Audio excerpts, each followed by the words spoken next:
Did we make it? Did we make it? We made it. We made it. How you guys all doing today? Today's going to be a real meme-heavy day, it looks like. Like, lots of... I tried to get as many different links as you can see up here, but not a really big news day, right? That's how it happens sometimes, right? No new news really coming out. I mean, the Kyle Rittenhouse trial is ongoing. I don't really like talking too much about the Kyle Rittenhouse story because it's kind of a sad story, honestly. It's a sad story all around. Everyone's a loser. No winners in that story at all. And the people who are trying to glorify Rittenhouse are sad. The people who are victims of it are sad. Rittenhouse himself is a very sad person. Hey, Islam, how you doing, bud? Good to see you. Sorry, I got something caught in my teeth. Oh my god. Oh my god. Oh my god. It's not like I'm trying to do a show where I'm trying to talk all the time. Oh my god. Okay, I did it. I got rid of it. Hooray. Just kind of talking about, talking at first about the Rittenhouse trial, man. Like, this kid is 17 years old, right? Thought it would be a good idea to bring a gun to a protest. Like, probably got spooked, right? Didn't really know what was going on. Opened fire because he's got a fucking live ammunition rifle that you're just allowed to walk around with. Like, and now he's on trial and there's all these memes of him crying that are circulating, and people are like trying to dunk on him and all this kind of stuff. I mean, don't get me wrong, I think Kyle Rittenhouse should be prosecuted and he should serve time in prison. Certainly, he killed 2 people. Like, certainly. But this idea, and it needs to happen to show people, like, if you bring a gun to a protest and then you use that gun, you're going to go to jail. Right? Like, I feel like there comes a point where you have to say you cannot use self-defense as an argument if you are the one that is putting yourself in harm's way. If you are the one that is putting yourself into a position where you are expecting to be attacked and you're bringing a weapon with live ammunition into that situation, I don't think you get to use self-defense as an argument any longer. They deemed it a mistrial. Did they? I didn't even realize there was a result.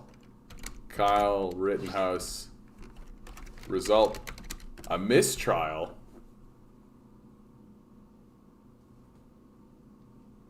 That must have happened like very, very recently. Live update. I'm not seeing the mistrial.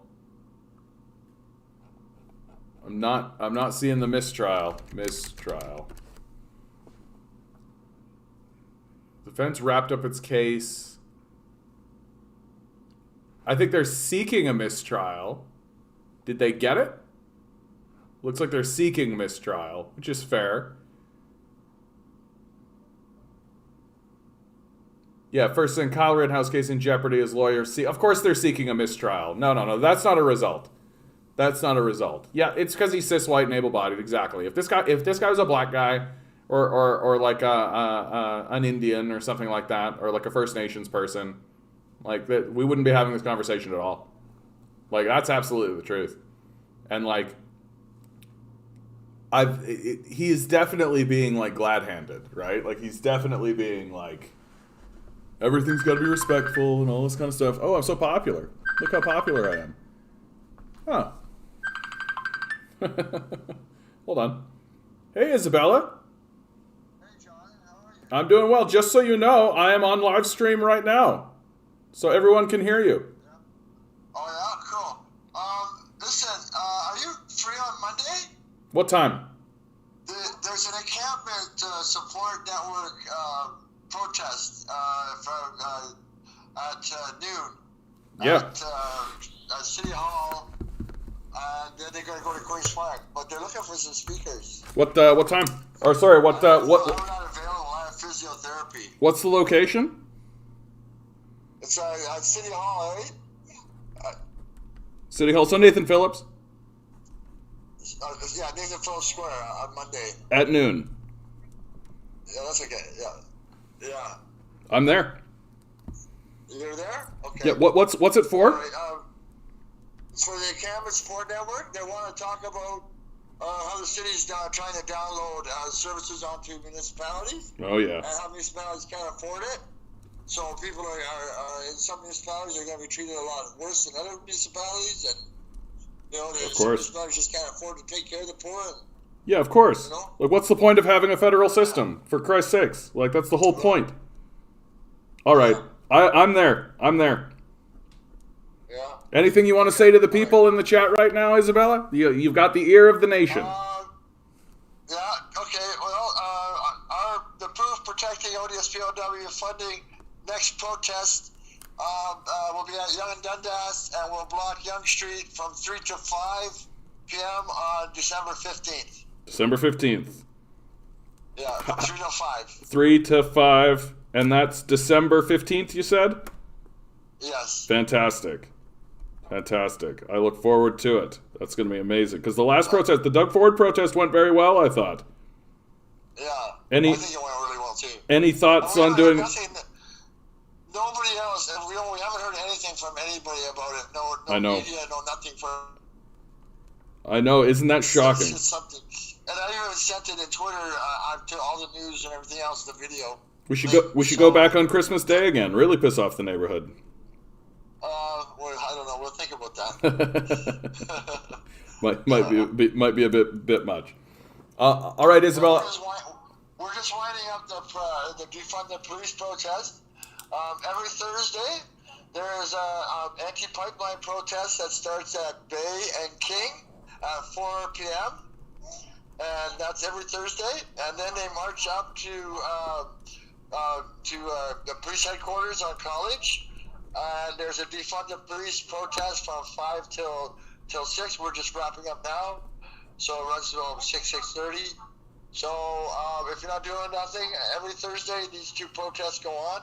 So every Thursday at 4 p.m. Every Thursday at 4 p.m. Bay and King. At Bay and King. And that's for the anti-pipeline protest. And then at 5 at police headquaters is the defund the police protest. At 5. So at 4 p.m. it's pipeline protest, and at 5 at police headquarters it's sorry, I'm just writing this all down. Quarters. That's the defund the police. Wow, 2 protests at once. You could do a twofer on Thursdays. Yeah. Perfect. Yeah. All right. Well, Isabella, thank you so much for the call. I'm gonna move forward on my live stream. Hopefully, one day I'll actually get you on here to talk about.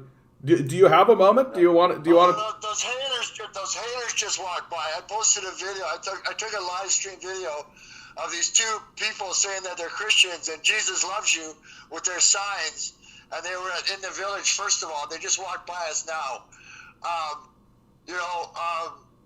They're trying to insinuate that we need to come to Jesus because we've sinned. Yeah, that's right. Gay, isn't that the way of it? Or trans or whatever. Yeah. And that's wrong. And they should not be doing that in our neighborhood. I called them out for it. I took a video. So you can look on my on Proof Protecting ODSPOW funding. Yeah. So I'll have it up there. So I'll post the videos, make sure they're shared when I get home. Isabella, you should just tell them to give their money to the poor, right? And like if they're not gonna follow their Bible, I don't see why you should. Yeah. Okay. All right. All right, Isabella. Have a wonderful night. You as well, Isabella. Thanks for letting us know all about that. Okay. You're welcome. Have a good one. Bye-bye. Well, that was a pleasure. It's always a pleasure to speak with the great and powerful Isabella Gamp. For those of you who don't know, sorry I wasn't able to give a proper introduction on that. Isabella is the central organizer for the protests that I involved myself in, going to Doug Ford's house, all of that. She's a disabled trans woman working in an organization that she has labeled POOF, which stands for Protecting ODSP OW Funding. She's She's totally baller. Like, she's totally baller. Like, she just let me know about a whole bunch. Let's go through these quickly. Oh, I need to write down that on Monday. Monday. Or I'll forget. Monday. So on Monday, City Hall at noon is the Encampment Support Network, right? Talking about the poverty and the... sounds to me like they're trying to download the costs of taking care of the homeless on each individual municipality, right? This classic individualism grift.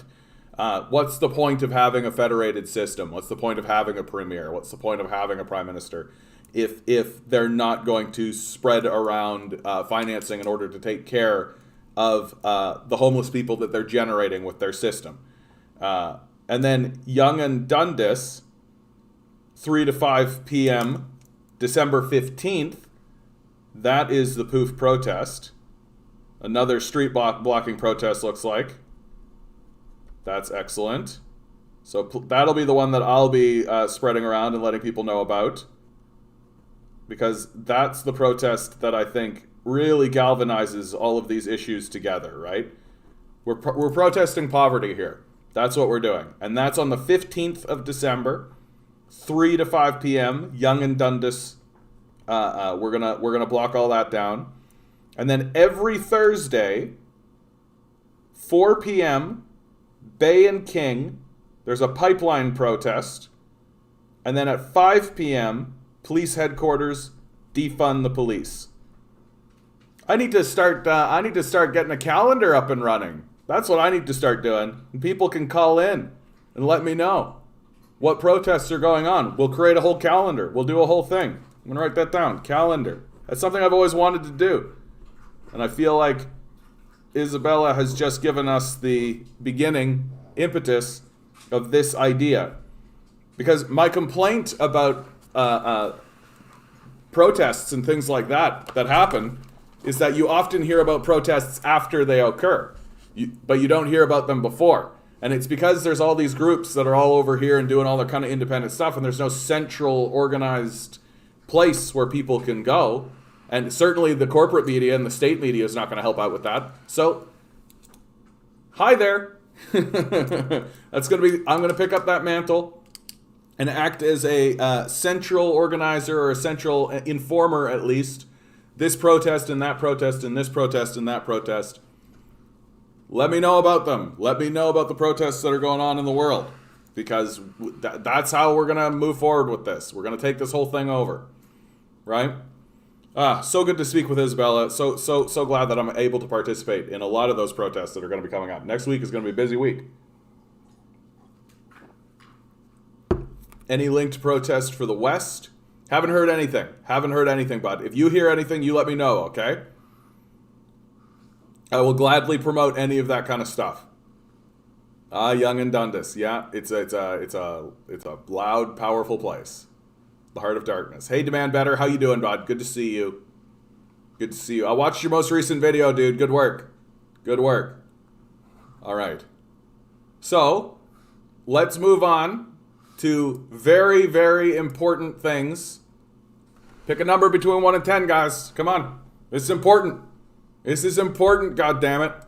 If we don't pick a number between 1 and 10, what are we, just animals? Here we go for today's number. I'm picking 10. It's November 11, 2021. Come on, people. 7. 10 8. balls. Dan Boxes. Good to see you, Dan Boxes. Haven't seen you in a Each while. ball has a number. Here we go. Numbers 1 through 10. Good to see you too, as y'all. Swirl the numbers. We got a 4 from Major. Good to see you, Major.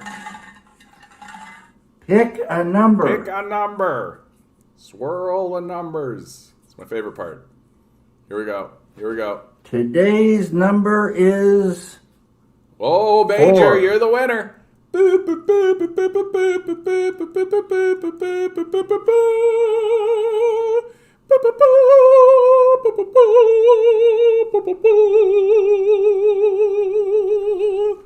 You win. It's nice to be part of the David Lynchian energy, right? The energy of the world.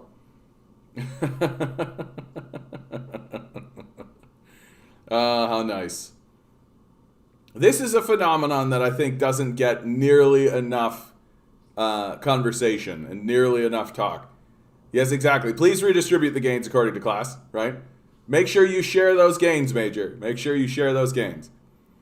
What a lovely house. And the mortgage is only 500 pounds per month. Or euros. Sorry, we've looked and you don't think you can afford this. Hey, person who already owns 5 houses, we'd love to sell you this house you'll obviously rent out. Glad we passed those credit checks. And the rent is only 700 euros per month. Like, this phenomenon has been around the internet for a little while now, and it's spread around. Why is it that we are not selling houses with reduced mortgages, or not reduced mortgages, but regular mortgages to people, and instead expecting them to pay a higher rent? And literally, the bank will deny loans and mortgages to people, saying, "Oh, we're not sure you can afford to pay this, $500 mortgage," while you're paying $1,000 in rent already, right? Mortgages are cheaper than rent. Yeah, I mean, like the whole idea, like we're gearing our entire economy to be exploitive in this way. Yeah, because they make more profit. It's called capitalism, John. Exactly. Like but it's getting beyond capitalism at this point, right? Because like, do you make less money from a family, right, rather than giving it to someone who already owns a bunch of properties, right? Like you're making the same amount of money. Sure, you could make an argument about stability, right? That the person who owns 5 houses already has 5 houses, so they could always. Yeah, landlord class is more like parasitic class. Exactly. Well, they are. It's like it's by definition at this point. And like, it's getting to be shameful. Like, it's getting to be obvious that like we don't care. We simply do not care. We're worshiping money. We don't give a fuck about anybody. Like literally anybody. That if suddenly the system was reconfigured so that the person with the cutest puppy got the most amount of money, then everything would be about cute puppies, and everybody would like immediately shift that way. Like, we're just following the money because we worship money. That's what it is. And what's so funny about the worship of money is that we don't know anything about it. Like, we don't know what money is. And then when you actually investigate what money is, you realize that, oh, it's just imagination and wishes and fairy farts mainly. Like, it's not actually anything. And yet it's supposed to be like the most important part of our lives. Fuck all that. Like, it's getting embarrassing. I shouldn't say it's getting embarrassing. It's fucking embarrassing. Canada's bosses want your health care. The Toronto Star's new conservative roots are showing. A recent edition featured a debate on whether or not COVID has created a crisis in healthcare that can only be cured by privatization. To argue for privatization, the Star trotted out the epitome of Canada's ruling class, Gwyn Morgan. If the mafia team Capo de Capi, boss of all bosses, fits anyone in the rotating door of Canadian corporate power and neoliberal politics, it is Gwyn Morgan. The fact that you probably aren't familiar with his name no doubt suits Mr. Morgan to a T. The Capo de Capi works best in the shadows. His pedigree is perfect. Uniting the Alberta oil patch, he was founder, president, and CEO of Encana. Global infrastructure imperialism, he was chairman of SNC Lavalin during some of its most scandal-prone years. Bay Street cronyism, he was director and vice chair of Canadian Council of Chief Executives, now known as the Business Council of Canada, the nation's most powerful lobby group. And Ottawa back rooms, in 2006, Stephen Harper created a public appointments commission designed to place conservative true believers throughout the political and legal bureaucracy, and appointed his old pal Gwyn Morgan to head it. Along the way, he sat on various corporate boards, Accenture Energy, Rio Tinto, Alcan, Lafarge Canada, and HSBC Bank Canada. and in his spare time he is or has been a director of such charitable ventures as the Fraser Institute, the Manning Center, and the American Petroleum Institute. If you know his name at all, it is from his years as a Globe and Mail columnist, where he used his bully pulpit to champion the tar sands and deny climate change emergency. In a fawning list of Canada's top 25 corporate power brokers back in 2005, the Globe said Morgan was the loudest voice in the oil patch trying to shout down the Kyoto Accord. Morgan is a true believer in the free market privatization of all public services, but he has never been adverse to taking public money as government subsidies for Encana and its predecessor Alberta Energy Company. As an unelected Harper power broker, he was never shy about his far-right political views, especially his belief that rising crime was caused by immigration. If you look up Canadian ruling class in the dictionary, there you will find Gwyn Morgan's picture. So it's no surprise that Mr. Morgan was also a champion of privatizing Canada's healthcare system. In his star column, he does what privatization champions always do. He describes a system already in crisis, now devastated by successive waves of COVID. He isn't wrong, but what he is conveniently neglecting to mention is that the root cause of our healthcare crisis is government underfunding and a series of austerity budgets stretching back to the Mulrooney years, and made worse by Chrétien, Martin, Harper, and now Trudeau. This is no oversight. Morgan has been personally influencing all these governments as a corporate boss and as an ideological lobbyist. Create a crisis, walk in and say, hey, there's a crisis. Then say, the only solution is to hand things over to me and my friends. That's the ruling class playbook. No one does it like the Capo dei Capi. Absolutely. Like, to think they're not going to at least try to privatize the healthcare system, I think is a total joke. The only reason they haven't already is that it is a political non-starter, that even liberals wouldn't tolerate it, and liberals will tolerate a lot. Vladimir, you almost had me say it, bud. You almost had me say it. That's funny. Hope you're here to contribute, bud. What do we got? Good to see you, pissed off. All hail Bebop. You got it. Isn't it what was his name? Bopip? I can't remember. Yeah, public money. Imagine that. Hey, Ward. Haven't seen you in a while, Ward. Hope you're doing well, bud. Hope you're doing well. Yeah, Doug Ford says he won't give Ontarians rebates to buy electric vehicles, even though sales are lagging. I mean, are we surprised? One of the first things that Doug Ford did when he came into office was that he slashed is such a, it's not even accurate. Like, he absolutely imploded and decimated our entire green energy and green transition and climate change battle. It was on the same level as we are putting up a front to fight back against an enemy, and he came in and disbanded the troops.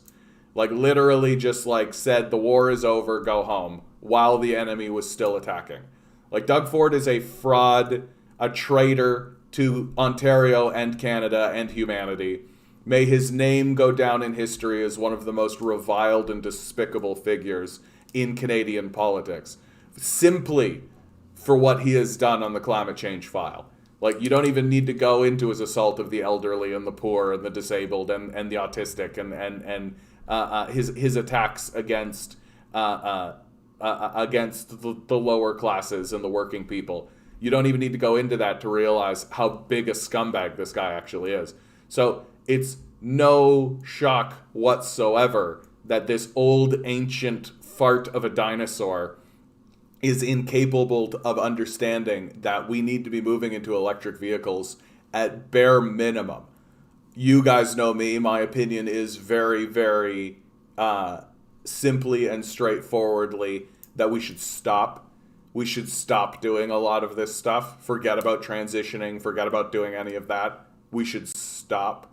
But we're too incompetent and stupid to do that. So we keep voting in these types of rapacious sociopaths who actively work to destroy us. And this is no different. Here's how Ontario compares to other provinces in the percentage of car sales taken up by EVs, according to the report. BC, 13%, Quebec, 9.9%, Yukon, 4.7%, PEI, 4.1%, Ontario, 3%. Vancouver's adoption rate was 15%, with Montreal following at 10%. Toronto sat at 4%. So we can get ahead of this and actually become part of the solution, or we can keep voting Doug Ford. That's our choice. Chrystia Freeland was on about privatization in an interview you've seen today. Yeah, Chrystia Freeland's a total disaster. Like a complete and total disaster. Like if she ever became the leader of this country, she would be amongst the worst leaders of the country. Period. Full stop. Right? And part of her sinister charm is that she has the ability to convince the Karens and the Kens and the gullible rubes that she's actually interested in helping them. Right?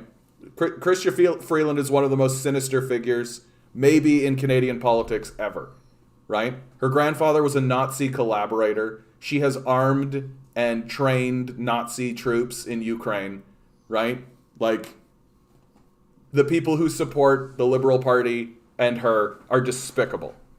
Like, Nazi collaborator level despicable. And yet here we are. Yet 30% of Ontarians still support him. I've given up hope on the electorate. Yeah, and if you go and actually talk to these people, they're the worst people you'll ever meet. Like, they think that you're an NPC, right? They think that you're an NPC, that you're a non-player character in their single-player game, that they're the player character, and that everybody else just exists to serve them, right? Which is why they get so upset if you go and protest in their neighborhood. Because you go and protest in their neighborhood, and they're like, that's not what the NPCs are supposed to do. And that's why the Karens and the Kens get upset, by the way. Because this NPC isn't acting the way I expect an NPC to act. Let me speak to the head of the NPCs. Let me speak to your manager, please. Right? And then I'll get an NPC that'll actually do what I want. Right? Like, that's what they're doing. They lack the ability to understand that it's a multiplayer game. Right? They don't understand that. That to them, all that matters is themselves, because and the world exists to serve them. They are the player characters. We are just NPCs. And 30% of them think that way because they keep voting for Doug Ford. And they don't care. Doug Ford cutting services and cutting things and all that kind of stuff. Well, that's just pulling levers as far as they're concerned, right? That doesn't have profound effects on people's actual lives. And they don't care, right? They don't care. She's very pro-privatization. I wish she would just resign and step down so a socialist can take her seat. There are no socialists in the Liberal Party. They're liberals, right? As long as we keep voting liberal, we're going to get liberals, right? Like, we need an actual socialist party. I'm keeping a sharp eye on Dimitri Lascaris. Hopefully he will be the person to take over the Green Party. Hopefully we will get an actual socialist in an actual federal election. We'll see. Yeah, I have no hope in people's ability to vote him. Yeah, I mean, and we'll see what it comes down to Andrew Horwath and the NDP, right? Are they actually going to run a campaign? So far I haven't seen much from them, honestly. Del Duca's been rattling the cage more than they have been. And it's a bit odd, honestly. It's a bit odd how quiet the NDP are being. Should workers be defined as private sector? Workers are workers. I don't care if they're in the private sector or public sector or anything. If you're doing work and getting paid a wage for it, you're a worker. Right? And the division into different types of workers is just a strategy to keep us all divided. That's what it is. That's what they do with blue collar, white collar.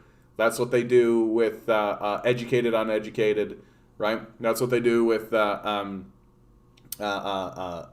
labor or non-labor, right? That they're just seeking ways to create divisions to fuel our tribalism, right? And so that we'll fail to recognize that we are all allied, that all of the workers have similar cause. And that similar cause is that we have and similar enemies, and those enemies is the ruling class, whether or not they're state funded or otherwise. Exactly, demand better. Freeland and Trudeau want the infrastructure bank tied to private corporations, even though privatization always ends up more expensive. Yeah, because it's like they're not even pretending anymore, right? Like they don't feel the need to pretend because we're so weak, and we've obviously capitulated to the corporate power structure. Like we obviously don't care. Like so many of us are saying like, man, I can't wait for things to go back to normal. And it's like, what the fuck are you? There's it's that mental illness I keep talking about, where we're like, what are you talking about? Back to normal? Like you want to sell yourselves to the capitalist death cult until they burn this place down? Like that's what you want? There's just a significant and severe mental illness in the populace at this point, and we're not actually doing anything about it, and we're not apparently allowed to talk about it. That like we're destroying ourselves. We seem happy to do it. And if you stand up and say, hey, maybe we shouldn't destroy ourselves, then there's something wrong with you. Like it's unbelievable what we're doing. Like I think I need to make it official. Like this is the age of absurdism. Okay, it's not the age of information. It's not like the age of spin. It's not any of that kind of stuff. It's the age of absurdism. That as we move forward, things are going to become grotesquely absurd. Absurd in ways that are paradoxical. Like we vote liberal to help us, and they are privatizing everything. I am going to privatize this to help you. Like that's an absurdist statement. And the idea that there are a lot of people out there who are like, yeah, that'll work, is absurd. And I think that we can cleanly say that the absurdist moment, like the age of absurdism, begins with Bezos's penis rocket being blown into space, right? That is the herald of the age of absurdism. And things are going to get fucking absurd. Like fucking absurd. So absurd to a level that we can't even articulate and contemplate now. Like literally, like we're gonna have like Prime Minister Bebop, right? Or Bebop or whatever his fucking name is. Like we're gonna have a prime minister that's wearing like big huge sunglasses, a sideways like baseball cap, wearing big gold chains, right? And he's wearing like a suit, but the shoulder pads are like really high and kind of like spiked upwards like this, right? And he's gonna be Prime Minister Bebop. Right? Like that's the level of total absurdism that I am talking about, right? And like you're gonna have like the re-election of Donald Trump. And everything is just gonna go absolutely fucking stupid, insane, bonkers, crazy, go nuts. Like it's going to be fucking absurd, and the shit that they're gonna say to us is gonna be completely incoherent. Like it's gonna be incoherent babble, just like childish nonsense that we're all supposed to just eat and eat and eat as if it's serious, right? And if you stand up and say this is incoherent, childish nonsense, they're just going to say, "Oh, you don't understand it," right? Or you need to.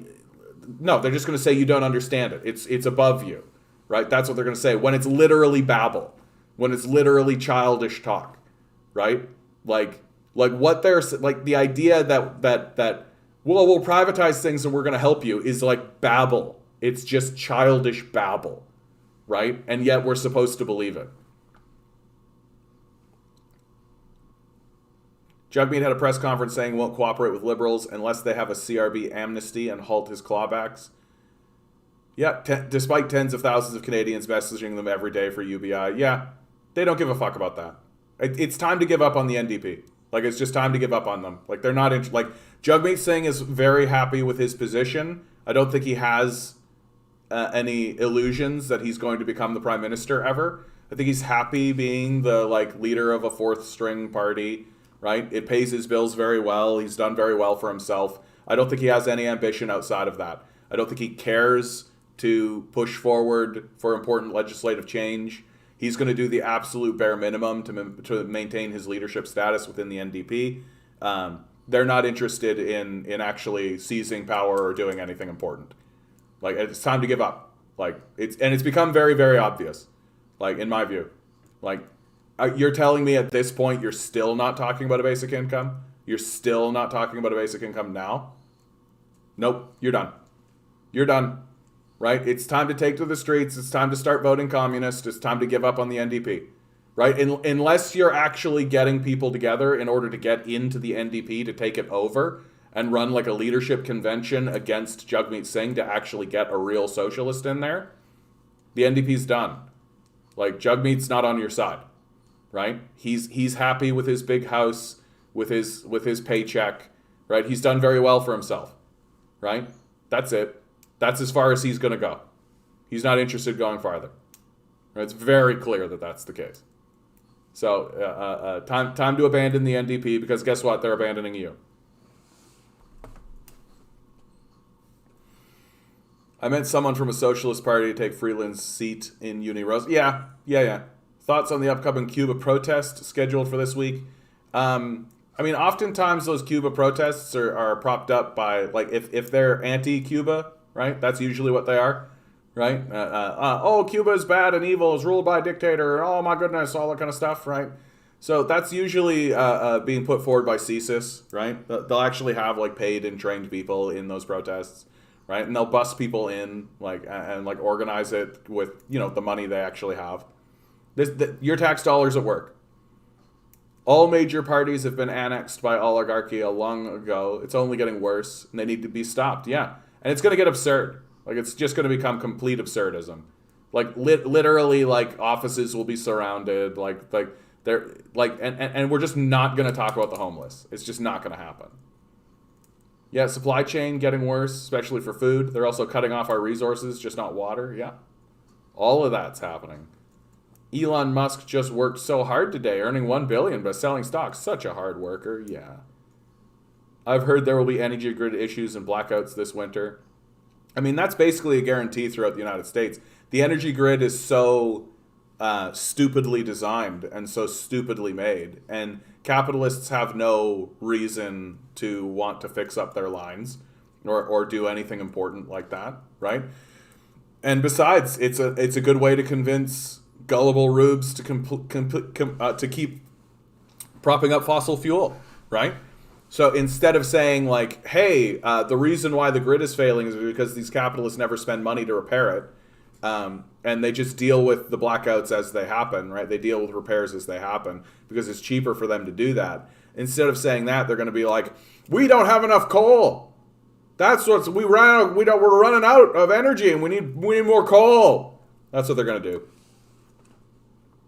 Yeah, late-stage capitalism, middle-class fascism is taking root. I think you're right, Ward. I think you're right. That's the unfortunate truth, is that it seems to me that the middle class, through the Liberal Party, is actually quite happy with fascism. I think that they're quite pleased with the abandonment of the poor. I think they're quite pleased with the poverty and the suffering that they're inflicting, right? Because, you know, they already have their house. You know, they don't care if you're sleeping out on the street. Too bad for you. They're not even going to use the get a job line anymore. They're not even going to say things like get a job or do any of that kind of stuff. They're just going to go, oh, that's sad that happened to you. And that's the best it's going to get, right? They're never going to vote to improve the situation. They're never going to work to improve the situation because it comes down to fuck you, I got mine. And when you have a society as selfish and childish as ours is, right, you fail to realize how that is self-destructive. Yeah, I'm getting worse at hiding my socialism the more I learn. I mean, like, I don't know. Like, it's like telling me, like, the more I learn about the benefits of sharing, the harder it is to be quiet about it. Article out today in my city saying homeless are dying at 1 per week rate currently. Yeah. Yeah, we're going to have an NFT as our next prime minister. Exactly. Probably would do a better job. NDP still support the elite class, yeah. SOS Cuba is CIA funded. Yeah, for sure. Like, for sure. Next PM slogan, Bebop, tell your heart stop. It's pretty much 14 characteristics of fascism, yeah. Hey, Zworkin, how you doing, bud? Good to see you. Power grid needs more capitalism. Techno-feudalism. I'm pretty open. If I'm going to get shot, I'm going to get shot. Yeah. Well, that's where it's going. Like, that's where it's going. Techno-feudalism. Like, and we're voting for it. Like, that's the most shocking thing to me, right? Like, it would be one thing if it were happening because there was, like, a military coup or there was some kind of, like, shenaniganry, right? If there was some kind of, like, chicanery or an underhanded thing where power was seized, you know, and everybody was, like, up in arms about it and upset. But instead of that, we're literally voting for it. Like, that's how childish we are. Like, we might as well be, like, little 5-year-olds holding up our hand to our, like, daddy, who's got, like, a knife and is covered with blood, and be like, Daddy, please, and then the guy, like, takes our hand and, like, okay, down the street we go to, like, go kill some more people, right? Like, we're so childish that we seem incapable of registering that what we're witnessing is obviously evil, right? Like, that seems to be what's happened.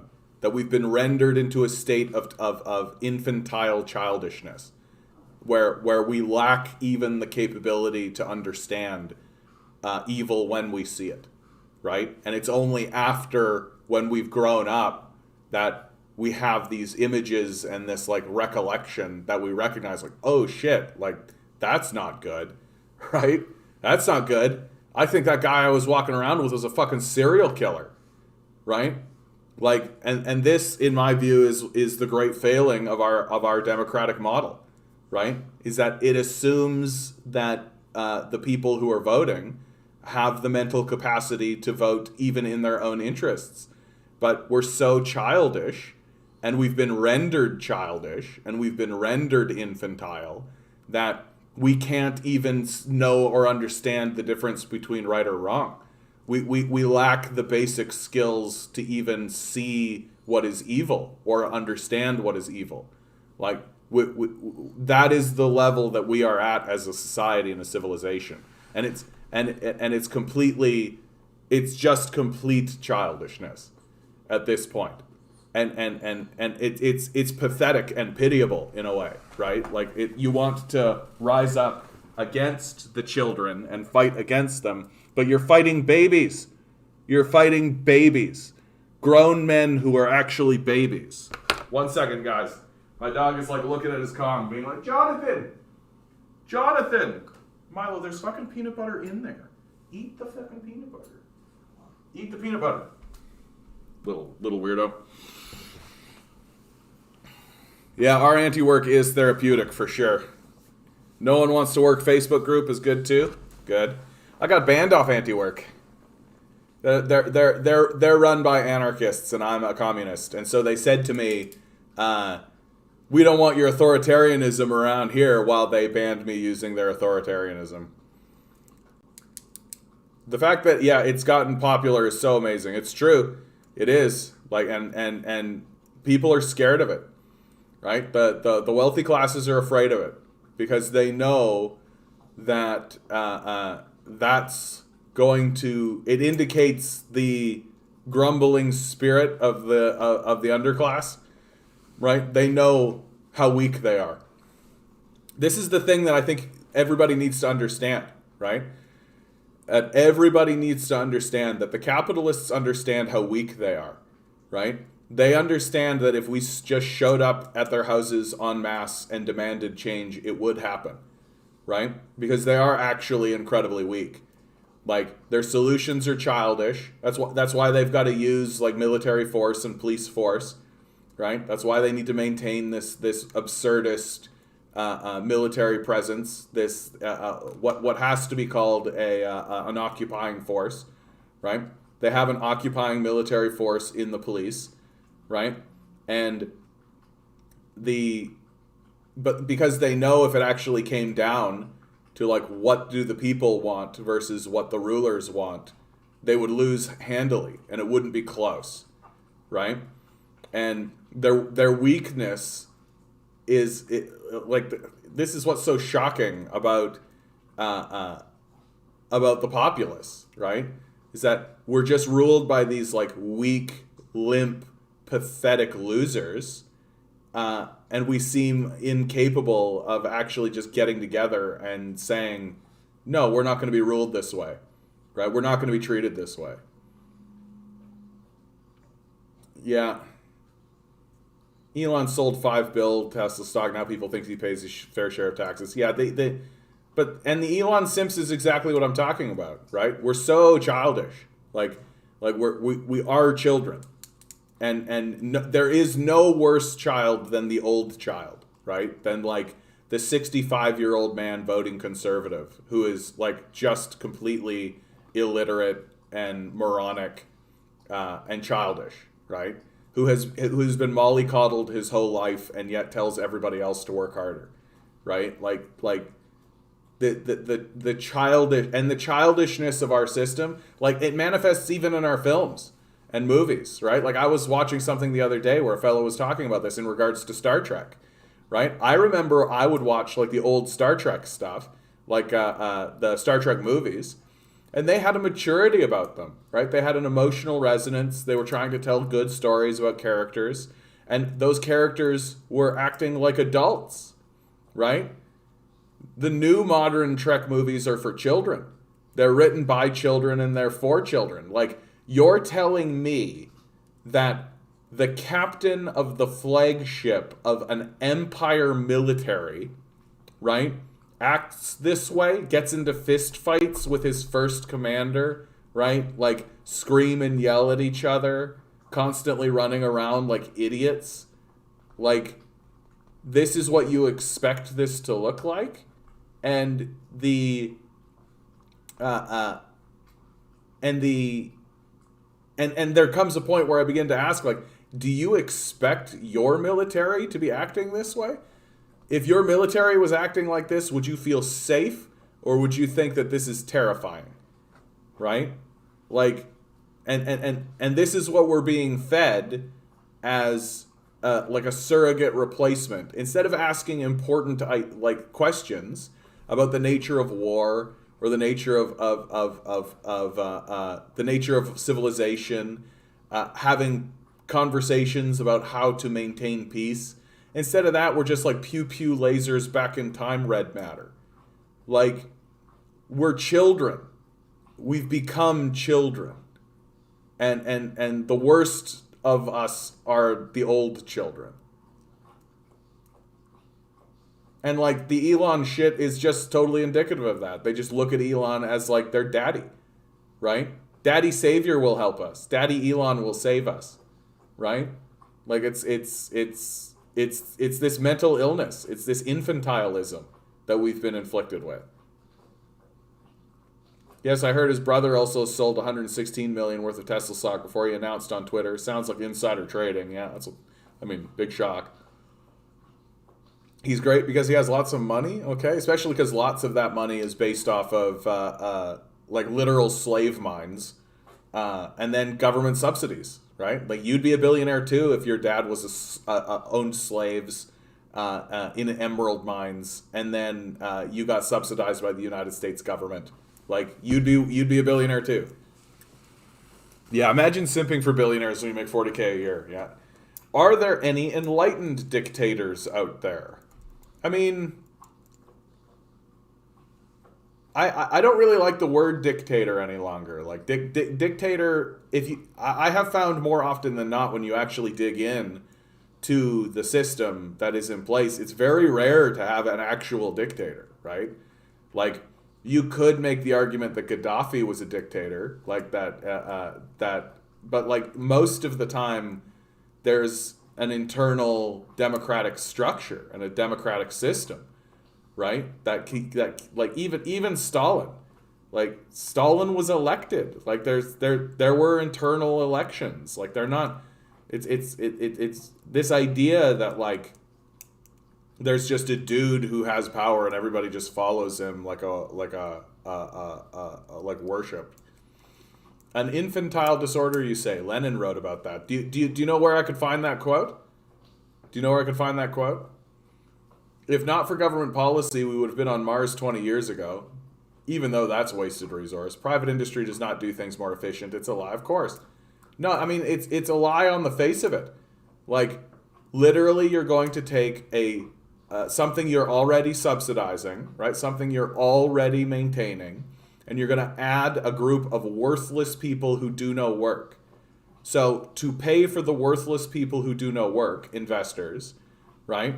You need to either raise the price or lower the effectiveness of the service.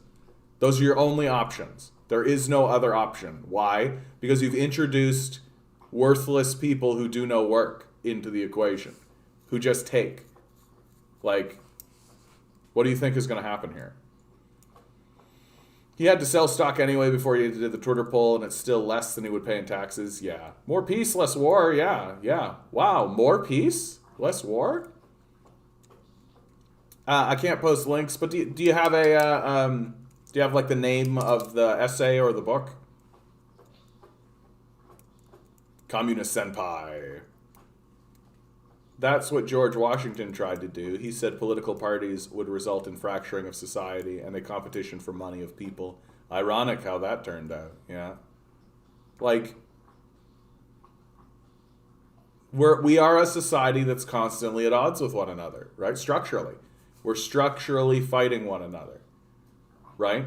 Like, we have these political parties that are at war with one another. We have antagonists.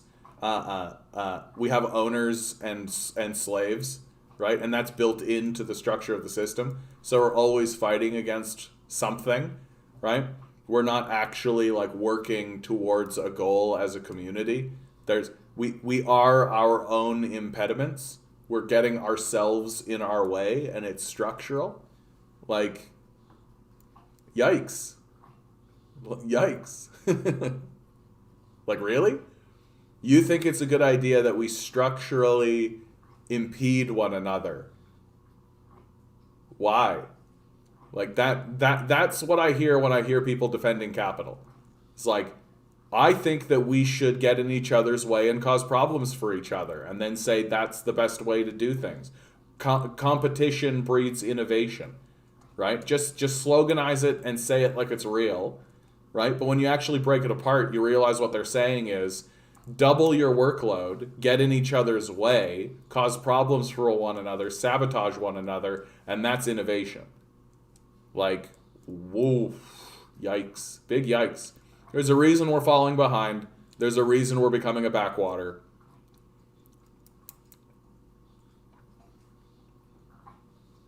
There's a 5-part audio playlist if you search PSMLS with it. Okay. Maybe I'll just look up, gonna write a note for myself. Infantilism, Lenin. I'll just write that down and I'll look it up later. Anyone familiar? Yeah, getting like lots of left-wing communism and infantile disorder. The communist movement in the left-wing infantilism, left-wing communism, and yeah, they're fighting back. They're fighting back. They don't like that a more accurate critique of the world and the society is arising. I remember learning that lesson in my intro to poli-sci class. Wait, everyone should be independents and forbid partying. I mean, to me, it's less about... It's less about the problem with the party system, and it's more that the structure of the model and the structure of the government isn't really built to like create a forward momentum force, right? That people come in and they sweep agendas away instead of there being the implementation of an agenda that then is followed through, right? And because we're so childish, we think that simply dismantling things is a good thing to do. Like, it's just ridiculous. Like, simply saying like, well, the last guy was doing this, so I'll get rid of it, and that's good. And it's like, no, you just got rid of 700 green energy and like climate change fighting programs, dude. Like, I mean, what's wrong with your brain? Yeah, competition equals march to death. Yeah. Mob rule has issues. Of course it does. Yeah, of course it does. Which is why there's always like some kind of institution that exists, right? That there's always going to be people who elect other people to rule them, right? That's always the case. It's just, will the structure be infected by capital? Meanwhile, the most important thing trending Twitter today was Tim's Justin Bieber shit. Yeah, humanity is so disconnected with reality. Well, and I mean, people are seeking out like escapism, and given the apocalypse that's in front of them, right? People do instinctually understand the abandonment, and they instinctually understand the destruction of the society and the species. They understand it. So they're just seeking out like feel-good stories, like kitten videos, right? Like everybody does this, and there's so few of them these days that when they do show up, people really grab hold. It's more of a marketing push. They pay influencers to push those out. It's considered advertising, yeah. Wouldn't it be more ideal to have public stipulate proposals and independent representatives voting to legislate? I mean, those sorts of ideas are great, but I mean, like, if there is capitalism involved, it will always be corrupted. The corrupting force is capital. And so it doesn't matter if you restructure your system, or like, this is why I don't really care about people standing up and being like, electoral reform. I'm like, it doesn't matter. It literally doesn't matter. Like, whatever structure of electoralism you want to have, the problem is that it's been corrupted by capital. And it always will be corrupted by capital, right? That our struggle is not against like an electoral system. The struggle is against people who own the society, right? And we lose sight of that by focusing on things like how the electoral structure works or any of that kind of stuff. Like, so long as the political class can be bought, so long as we even allow people to have enough wealth in order to buy the political class. Like, forget this idea that we'll legislate it away so they won't be able to, and all that kind of stuff. No. Take their money away. Take their money away. I say it very often on this channel. Anything over $10 million should be taxed at 100%. I include wealth and earnings in that, right? That means I'm going to have to sell some property. Yeah, then sell your properties. Good. That's good. I want you to sell your properties. Sell your properties, right? Good. That means I'm going to... Good. Well, then I'll just leave. Good. Right? You want to kill the economy? Yes. Like, everything they say to me at this point, I can respond with good or yes. Like, I'm completely fine with the consequences of doing this, because all you're doing is complaining about the destruction of a demon. That's all you're doing, right? That, like, you are propping up a demon who is designed to, whose objective is to destroy our lives, and then literally burn the place down. I'm absolutely, completely fine with destroying that. Completely fine. I can't even begin to tell you how fine I am. Right? So all earnings over $10 million taxed away, gone permanently forever. You're never getting it back, ever. Taxation over $10 million at 100%. Right? That alone would solve a lot of our issues. And then from there, I would just simply go and start to create systems of worker ownership. Right? Basically make the workers the shareholders, insist that they get a vote, insist that their vote matters far more than the owner's votes, right? Start to give power to the people in order to allow them to elect and create their own ideas in their own workplaces, and to, dare I say, own the means of production, right? And go around and make that actually happen. Yeah, you missed it, Mocked. You missed it. You're like an hour late on that, bud. It was also a 4, just so you know. Yeah, well, honestly, we need an economic collapse. We are going to have an economic collapse. Like, that's for sure coming. Like, that's for sure coming. That, like, if it's not the, oh, but good sir, David Thompson cannot get by with 10 million. Yeah, well, he should get a job then. No, the economic collapse is 100% coming. Like, we know it's coming. Like, it's very obvious that it's coming. And the question becomes, will we be prepared to get into the streets and organize against? Because when the collapse occurs, that's when these psychopaths are going to try to push their legislative agenda, right? Like, the reason why the Liberals wanted their majority was so that they could rule without needing to ask anybody's permission for anything during this period of collapse. So that as the economy collapses, which, I mean, the Liberals are doing everything they can to collapse. Like, cutting the CRB, like getting rid of those support systems, makes the economy worse, right? Like, you're preventing people from getting access to goods and services. And you're doing it in the hope that they'll go and sell themselves into wage slavery. But the wages that you're paying don't cover the rent that you're offering. So the whole thing is already in a free fall collapse, right? And then you've got the rate of inflation, you've got all this stuff. And at the end of the day, the number one tell, do you want to know what the number one tell is? The hedge funds are betting against the market, right? So the people whose job it is to make money from gambling on the market, they're hedging on the idea that the market is going to collapse. They're all doing it. So when the market collapses, they make out like bandits.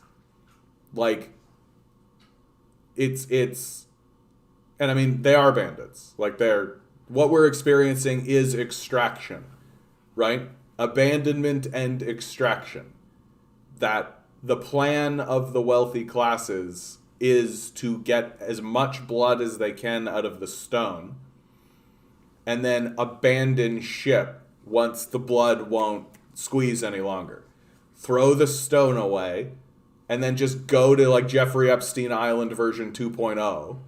Just go to like their shitty place where they live and where we can't get at them. Like, retreat on their yachts and fire their rockets into space, go find their bunkers, like all this shit, right? And just abandon us to this collapsing society, right?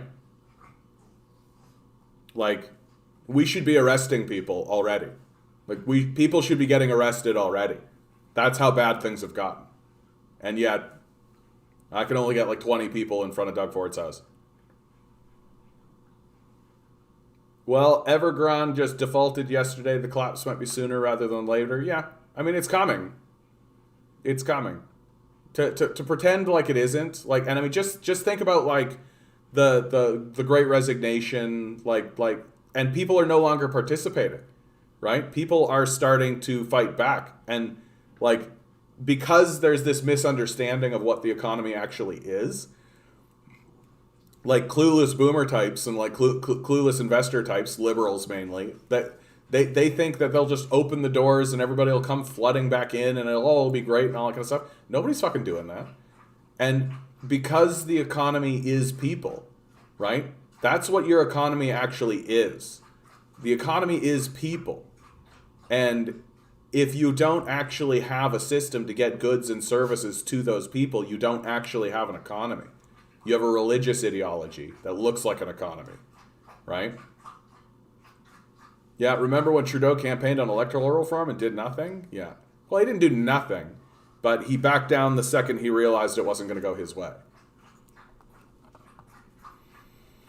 Amazing how it's only ever the wages of the lowest paid employee that impacts inflation. What crazy coincidence. Canada's unhinged housing market captured in one chart. You know things are bad when the National Post is reporting on it with any amount of accuracy, right? You know things are bad. Disposable income house prices. Red line is your house prices. Black line is disposable income. What the fuck do you think is going on? What the fuck do you think is going on? Today, the average price of a home is $686,000 according to Canadian Real Estate Association. In Ontario, that jumps to $887,000, and in British Columbia, $900,000. Even smaller markets are seeing sharp rises in real estate. Canada's rate of housing, I wonder if they actually tell you the truth about why it's happening, though. Prices are totally disconnected from what's called the fundamentals. This is completely predictable, by the way. Like, when... who's this guy? David Doyle, head of North America Strategy and Economics at Macquarie Group, a global financial services organization, so a neoliberal, is how out of sync Canadian houses prices are with other important factors, such as income and people's ability to pay for their high-priced homes in the years ahead. You see how they're deluded into believing that individual people's incomes or ability to pay for homes matters at all, right? We are being excluded from the market. That's obviously what's happening. It takes a high-educated neoliberal to miss this, right? You have to be so well-educated to be this stupid to not understand what's happening in front of you. The billionaires are buying up properties. You are not competing with another worker. You are competing with a billionaire class that will happily impoverish you and throw you into homelessness if it means they get to jack the price of rent. That's what's happening. It's obvious. Like, it's obvious. Stop listening to those neoliberal hacks. Like, even the National Post, right? He says there's a psychology at play in Canada that housing prices can only go one direction, up. This is an idea that feeds upon itself. Well, look, the reason why housing prices are getting so detached from reality is because we aren't asserting the reality that is actually in front of us. That it's not individual Canadians buying properties, it's billionaires, right? That the billionaires don't have any other place to spend their money. That's why they're buying like NFTs and all this kind of garbage, right? Because they don't know where else to put their money. They don't know what else to buy. And so they're just buying up property. And it also works as we descend into this techno-feudalism that we're moving forward to, right? It works in their benefit because it means that they'll have a bunch of properties. They'll have land. They'll have land, right? That's what it's all about. And if we continue to talk about this as if something else is going on, it's always going to seem incoherent. It's always going to appear as though it's incoherent, right? Like here's in 2000, so up to 2017, right? Disposable income, house prices are in blue, right? And this is U.S. house prices have risen but remain low relative to disposable income, right? I mean, for God's sakes, you had the housing crash right around this area. But in Canada, okay, buddy, you're a good boy. As Doyle explains, and as the charts above illustrate, incomes and housing prices in Canada and the United States have kept a fairly similar pace. Then in Canada, the red line representing housing prices literally goes off the charts, deviating from income and also from the U.S. picture. What's different is the house prices. The two markets diverge after 2008, when the United States suffered a severe stock market. And also, billionaires don't want to buy property in the United States. The United States is a shithole backwater. They don't want access to it. They want to go in and parasite and parasticize nicer places. They want to come to nations that have a stronger infrastructure, have a better society, so that they can dismantle it and parasticize it, right? Like, the reason why they're not buying up stuff in America outside of like farmland and shit like this, though, is because there's nothing there. They didn't build anything, right? In the U.S., they don't see housing as a safe asset. Well, because it isn't, right? It's not actually a safe asset, especially in the United States. And the solutions, he says, are complex and involve a wholesale rethinking of the housing market in Canada. They are not complex. They're only complex if you're an extremely well-educated neoliberal, right? If you've got a PhD in neoliberalism, they're extremely complex. Take the housing away from the billionaires. Destroy the billionaire class. These are very simple ideas that can be done extremely simply. But if you refuse to acknowledge what's actually happening, right? That's way too large and unsustainable. It distorts the economy. Oh, you think? You think? Did they mention the billionaire class at all in this? Did they mention the fact that the billionaires are buying up huge sections of the market at all? No. They're not interested in acknowledging reality because they're incredibly stupid, well-educated neoliberals, right? So they've been well-educated in a religious ideology that's already failed. And now they're looking at something that is undeniably real, that can't be anything but real, and they're trying to make sense of it, but they can't because it doesn't fit within the narrative of their religious ideology, right? And if you say something like, hey, have you noticed the billionaires, right? Well, they'll say something absurd, right? Oh, well, the billionaires are fine. It's fine. That'll all trickle into the economy, right? Like, this incoherent religious ideology is being revealed as a complete and total fraud and a complete and total farce. It can't even respond rationally to obvious and overt crises that are in front of us. All they can say is, the solutions are complex. Yeah, the solutions are complex. No, they're not. They're actually not, right? Like, any earnings above $10 million, goodbye. They're gone. And if that means you got to sell property, good. If that means you're going to leave the country, good. Right? If that means it's going to collapse the economy, good. Like this system is a complete and total fraud. It's a farce. It's not an economic system whatsoever. And the people who espouse it are not economists. Right?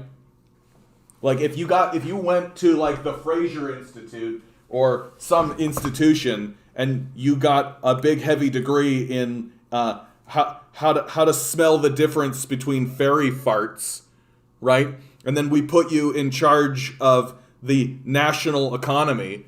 What do you think would happen? Do you think a guy that went to school and got a PhD in researching the difference between fairy farts would do a good job of maintaining the Canadian economy? Because that's exactly what we've done. These neoliberal economists are illiterate morons whose education has been a major setback to their common sense. They don't understand what economics is because they think neoliberal economics is economics, right? They think that this religious ideology that they have put up is anything even remotely close to an economic system.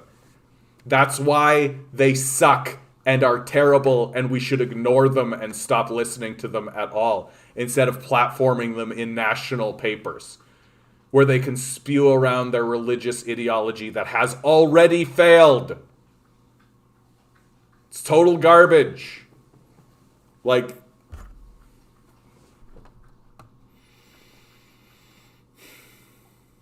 yeah, imagine the rich whining about having to live on 10 million. Such juicy tears. Yeah, it would be brilliant, wouldn't it? I'd love it. Honestly, like, if I was the Prime Minister of Canada and I actually passed this legislation, I would actually take, like, literally, I would commission someone. I would pay them money to take every single expression of a millionaire and billionaire crying in public about what's happening, and I would have them create a compilation of it, right? Whether it be one after the other, or maybe have some overlap or all that kind of stuff, right? I would create a nice compilation of it, try to get it down to about 3 minutes long, and then I would release it nationally. Canadian Heritage Moment.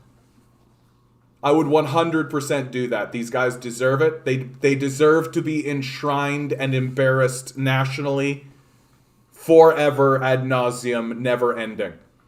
Right? Like, this culture that we have now is irredeemable. It has no qualities that are worth anything. If our culture was a person who was trying to become your boyfriend, you would reject it hard. Hard no. Hard no. Right? If our culture was a girl who was trying to have sex with you, you would say no thanks. Nope. Not interested. Because you know, like, it's not going to be a good lay, and then she's going to steal your money. Yeah, these people are sociopaths. They really do not care about anyone but themselves, and they've bought out governments. Yeah, that's the number one reason why billionaires are dangerous. They can just buy the system. But like, you can't have an uncorruptible government that's not for sale as long as there are people who have enough money to buy them, right?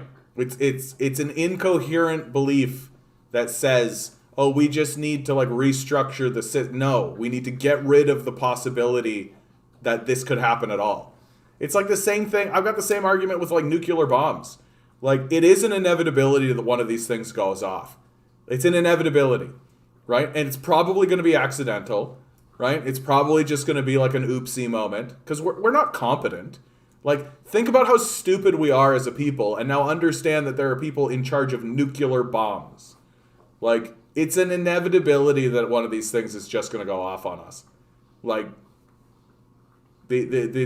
so why do we have them? Like, why do we have these things? We should be talking to one another and talking about disarmament, and then we should outright say the construction of one of these bombs is itself a war crime, right? Like, I don't understand how that's not well understood. I don't understand how the whole populace isn't saying, like, yeah, that's absolutely right. Let's disarm all the nuclear bombs, right? Let's disarm all of the nuclear bombs and then say to one another, even the act of building one of these is a crime. Yeah. No, it's a miracle the Cold War didn't turn nuclear. There's all kinds of examples of, like, literally seconds away from nuclear bombardment. Like, there's plenty of examples of this occurring. It's shocking. It's shocking. And like, what's staggering about it is, like, we see how stupid these people are, right? Like, I'm just shocked it hasn't happened because of stupidity. Like, just oopsie, sorry, Detroit's gone now. Ford government promises to try absolute bare minimum to avoid another lockdown. Wah, wah, wah, wah. This comes from the Toronto Herald, of course. Like, the numbers are beginning to go up again. They predicted that would be the case because we've reopened the schools. We're up in like the 600 range, which isn't actually that bad. Once we start hitting 1,000 cases again, then it'll start getting a bit more serious in terms of the conversation. This guy has been a complete moron.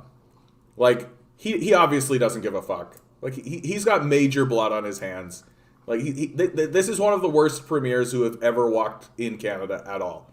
He's an illiterate, moronic, drug-dealing boob who straight out is incapable of base emotions like compassion or feeling, and lacks even the most basic foresight and basic understanding of kindergarten level scientific understanding for how to run the province. The fact that this guy is our leader tells us that we have a major mental illness on our hands, and it's major. Like, it's not like some fringe thing. It's become a mainstream concern that we have become infantile, illiterate, childish, and moronic if this is the person who's getting into power. We need to absolutely tear down this entire culture and start from scratch. We need a Dadaist level movement that seeks not to negotiate or rationalize or speak with these guys, and only speaks exclusively to mock them and render them absurdists, because that's who they are. They're not serious, right? They're children who are pretending like they're serious. That's why they wear these goddamn stupid looking suits, right? They're little boys wearing costumes pretending to be grown men. Like, that's who they are. And if we don't actually take to the streets, in order to do something about these grown child men, they will burn our country to the ground. They do not care about us at all because they can't perceive what they're doing is wrong because they're too childish to understand that. And the people who are voting for him are even more infantile, right? Because they see him as a savior. Like it's unbelievable. We don't need to worry about avoiding lockdowns in America anymore. They'll never do that again. Yeah, you bet onward. That's over. Now we're in the endemic, right? We're just going to live with it. And then once the thing mutates, right? The mutation is going to get really weird. It's going to get really crazy. Korn wrote a song quoting his brother. Popularity speaks volumes to the ignorant electorate. Yeah. Oh, Korn. You've got Korn on your side. Okay, good. High quality shit there. Yeah, if trickle-down economics worked at all, like even a teeny tiny bit, people wouldn't be flocking to food banks right as the stock market hits an all-time high. Right? Like, there is a detachment between what is real and observable and what the religious ideology of neoliberalism is telling you. That it is a religious ideology exclusively. Man, this is the clip that I'm going to do tomorrow. I'm going to do a graveyard walk around and I'm going to talk about this subject. One of the things that I'm starting to understand more and more, especially about that graveyard walk stuff, is like when I do the graveyard walk, I feel like I'm just sort of talking in a general sort of a sense. I don't feel like I'm informing anybody or that I'm like doing news or anything like this, but there's something about the encapsulation of it while I do like a walk through a graveyard, right? And that I've got to start respecting more and more in myself. And this is one of these subjects. I don't hear anybody else talking about it, even leftists. I don't even hear anybody talk about it, which is that we have been ruled by a religious ideology masquerading as an economic system for 40, 50 years now. Like, that's going to have a profound negative effect on the society. Like, we've literally just been moving forward with the idea that, yeah, this is based on math and science and observation and reality and facts and reason. And the PhD scholars who have studied this have affirmed it and have actually done models that actually function and work, right? None of that is true. 0% of that is true. All of the models that they have put forward have been discredited mathematically by like grad students and shit. There is no mathematical basis for neoliberal economics. It doesn't work. Former President George Bush knew that this was the case. He called it voodoo economics, right? This system is a failure. And once you recognize that there's no scientific or mathematical basis for its success, then you understand that it is just a project of extraction. It is a religious ideology exclusively. And the people who adhere to it are its acolytes. They're not economists. Ugh. And like, you think that a system that's throwing people into food banks while the stock market hits an all-time high, because we're supposed to give a shit about the stock market.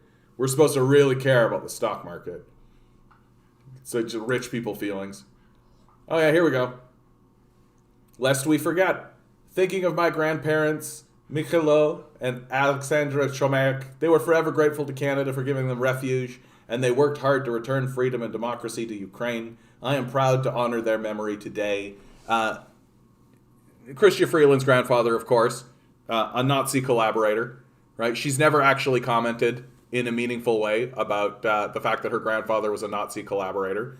In fact, she seems quite proud of his service as a Nazi collaborator, and she's obviously looked to follow in his footsteps, right? Having armed and trained and having the military meet with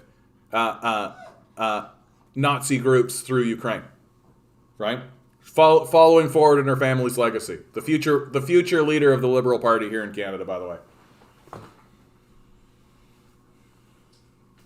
I actually really hate this story. I hate talking about it and I hate reporting on it because it goes into kind of like an Alex Jonesy territory. You know what I'm talking about? Like, I'm sitting over here being like, Chrystia Freeland is a Nazi collaborator. She's giving guns to the Ukrainians over in Ukraine. She goes, the Asimov battalion. Things are deep. things are deep and she's putting stuff in the water and turning the frogs gay, right? Like, it has that kind of a quality about it. But it's true. Like, that's the thing. Why does that logo kind of look like a swastika? Because it's designed to do that. Because she's a Nazi collaborator.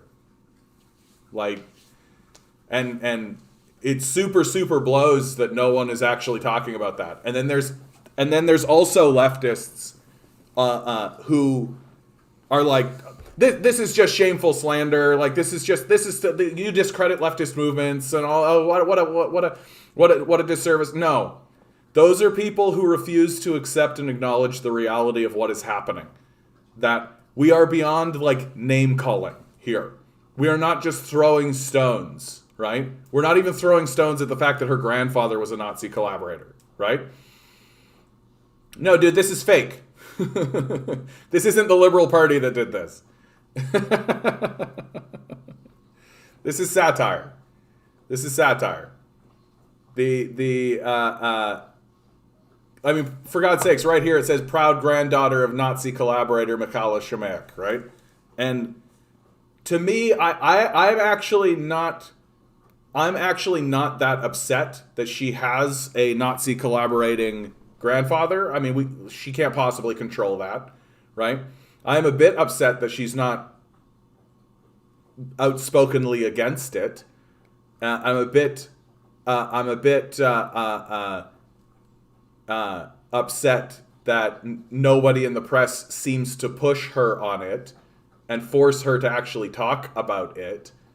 But the reality is that even if you put that aside, she has still armed and trained Nazi groups in Ukraine. The Azov division, which is a Nazi organization in Ukraine, has bragged openly about the training and the weapons that were given to them by Chrystia Freeland when she was the Minister of Foreign Affairs. Like, this has been reported on. We know it's the truth. Why is our media completely silent on it? Why is nobody asking her questions like, hey, why are you training and arming Nazi groups? We know why they're not asking her that. Because, I mean, but even still, like, for God's sakes, Justin Trudeau came out in front of us singing Deo in blackface. Like, and we don't care. Like, we don't care. Like these who said it? Somebody said something. Just when you think she can't get any more vile. Yeah. Like, literally our current leader is a blackface wearing fucking total racist dipshit. And his deputy prime minister is literally a Nazi collaborator. Like, what do you need here? Like, what do you need? Do you literally need her, like, wearing the SS uniform, doing, like, Nazi salutes and shit? Is that what it's gonna take? Seems like. And, like, because we have such an infantile culture and we're such an infantile people, we can't process this information. It's far too advanced for us. It's far too advanced for us. That, like, we simply cannot compute or understand that what is happening is happening. And so we just, like, fade into, like, delusions about it. We say things like, oh, they're just making it up, right? Oh, that's the left, you know, everybody's a Nazi, right? Like, and that's really what I hate about this story, is that it does flow into that, like, oh, the left, they always accuse everybody of being a Nazi, ha ha ha, right? You can really see, like, a Ben Shapiro, like, oh yeah, the left always does this. They conflate everything, and everything is about Nazism, and when there's nothing of the sort happening on there, right? That Chrystia Freeland, she's working to fight to free Ukraine, right? She's working with the Ukrainian people in order to, like Nazi groups, right? Like Nazi groups. That's what she's doing.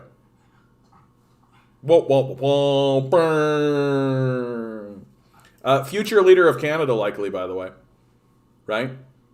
I'm so happy that the future leader of Canada is a Nazi collaborator. Super amazing. Had an interaction with one of her simps earlier. Almost puked my mind out. And it always boils down to, like, girl boss, That's really what it boils down to with these guys. Like, they don't care about, like, the facts or the evidence or what's going on in front of you or her decisions on policy or any of that shit. Like, they don't care.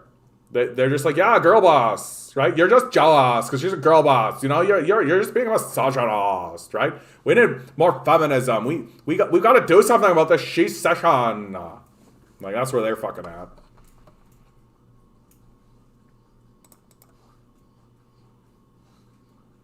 Yeah, girl power with the rainbow flag and all that kind of shit, right? Don't bother talking about class. Yeah, ask the boss for $1 raise and they'll tell you the company can't afford it. Organize a union and they'll spend hundreds of thousands of dollars to stop you. All right, let's play some music. Anybody got any requests? I am taking requests for songs that I play. Pagan had 4 reporters on, and one said she's being prepped for the next PM. Yeah, for sure. She's the deputy prime minister. Why don't you want a she covery, John? Yeah, exactly. Because it's like not gonna be a she covery. Like, honestly, I actually don't care about like all of this like feminist stuff and all of this kind of things.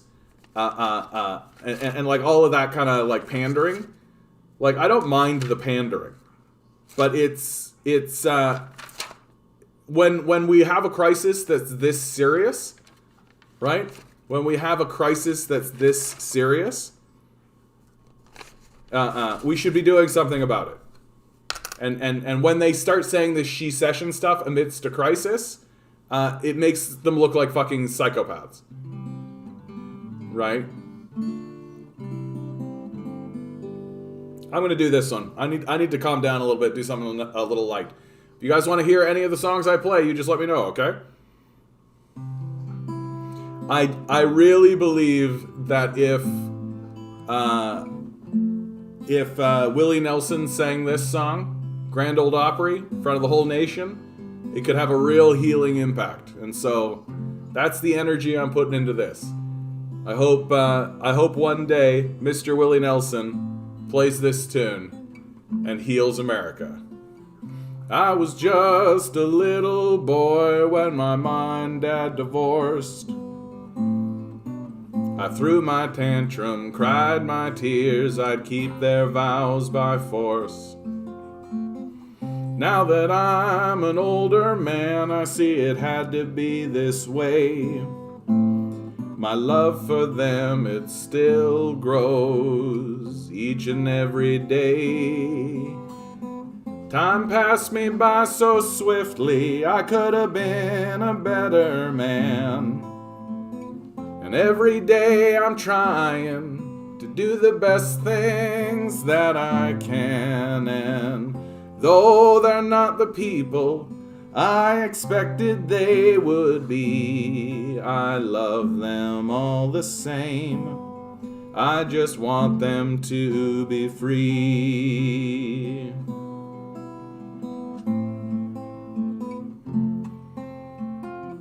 "10 years, me and my wife, we traveled round the globe, binding vows and shared mistakes, they filled our hearts with hope. Then one day she tells me that a man is not for her. Those 10 years are a memory now, but my love for her still stirs. Time passed me by so swiftly, I could have been a better man. And every day I'm trying to do the best things that I can. And though she's not the person I expected she would be, I love her all the same. I just want her to be free.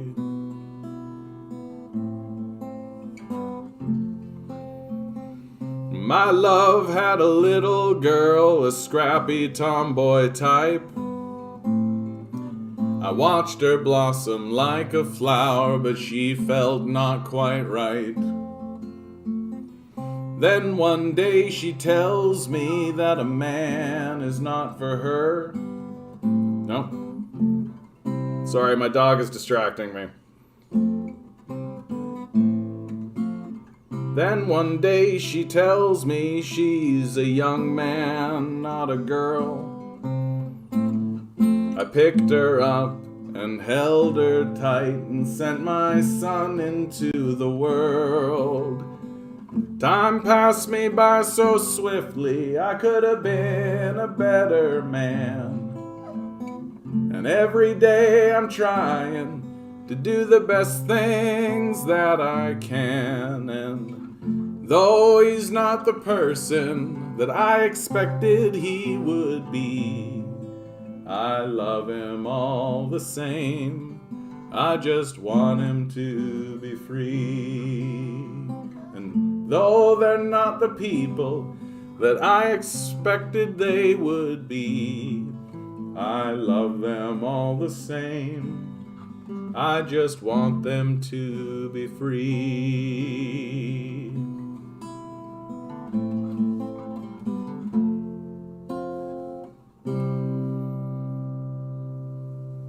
Little puppy distracting me. That was gonna be a good one, buddy. I could have used that as like my main track forever into eternity. Ah well, what can be done? What song is this, Vince? I made it up. It's mine. It's called To Be Free. I'm gonna be recording that one shortly. Yeah, Milo wants his own song. Exactly. He wants us a peanut butter puppy, peanut butter puppy, peanut butter all the time. Yeah, he's a peanut butter, peanut butter, peanut butter all the time. There you go, onward. There you go. Okay, speaking of peanut butter, here, I'm going to put this up. My dog is losing his stupid little mind. I've shown this before, but I'm going to show it again because it came back around. I think this guy has become something of a powerful figure. That people want to see this guy do this. I am so sick of these fucking boomer chuckle fucks just spouting from the sidelines. Well, if you don't like how much you're getting paid, why'd you get another fucking job? Listen here, shit for brains, and listen good. According to a report published by the United States Bureau of Labor Statistics from September 1972, the average union construction worker in New York was making approximately $8.50 an hour minus $2.63 for union dues, or approximately $6 an hour after union dues. Hold on to that fucking number. So, if I was making, in 1972, approximately $6 an hour, then how much would that be in 2021 dollars? I'll let the millennials just take a guess. Just take a random guess, and I fucking guarantee you'll be wrong. Are you ready?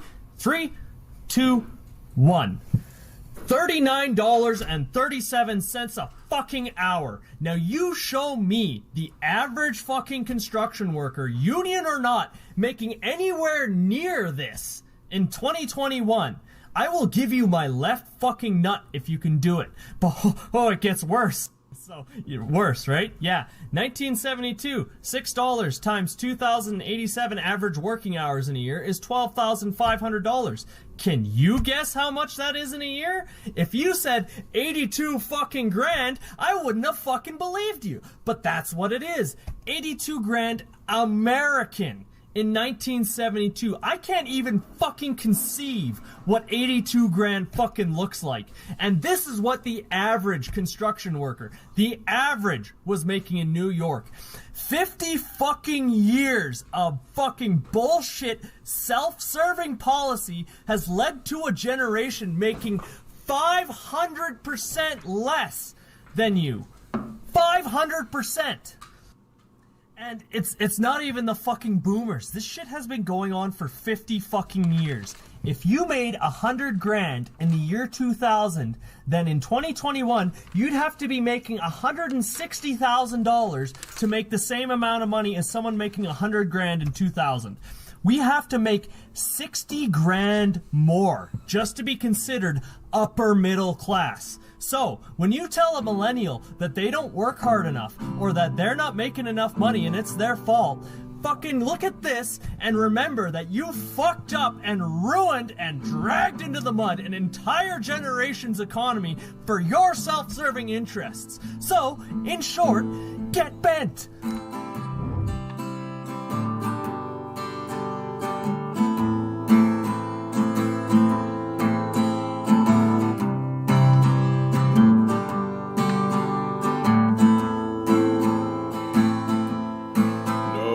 Pretending we'll go back to before.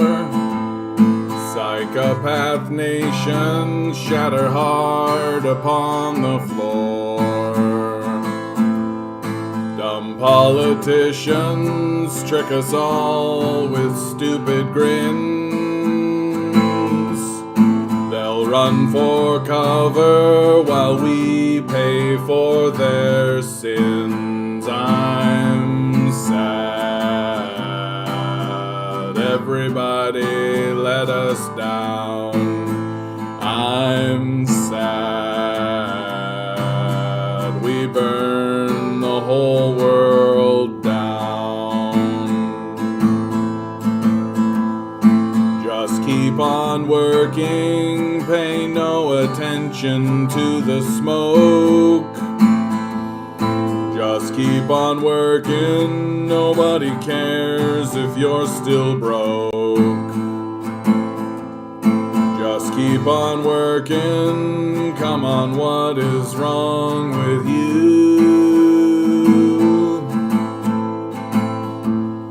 Just keep on working, try not to think about the truth, and I'm sad. Everybody let us down. I'm sad. We burn the whole world down. God has no mercy for those who kill themselves. Laughs at us loudly as we build a perfect hell. Tear down the gardens replaced with empty stone. Run to your bunkers built with our blood and bones. And I'm sad. Everybody let us down. I'm sad. We burn the whole world down. There's no forgiveness for us at all. There's no forgiveness for us at all. There's no forgiveness for us at all. There's no forgiveness for us at all.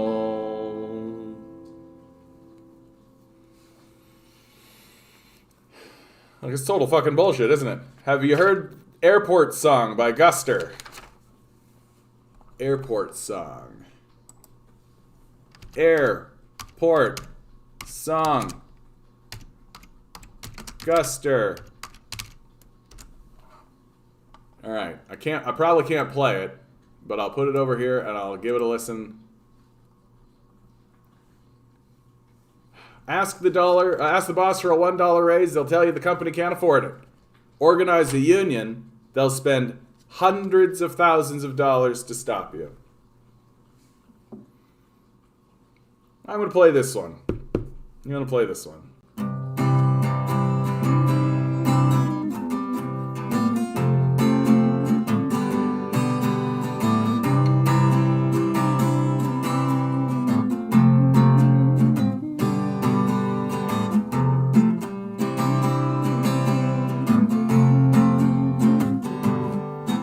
Yeah, fucking up. Been a while since I played this one.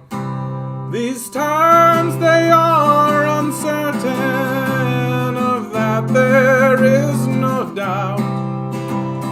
And nobody can tell me quite what it's all about.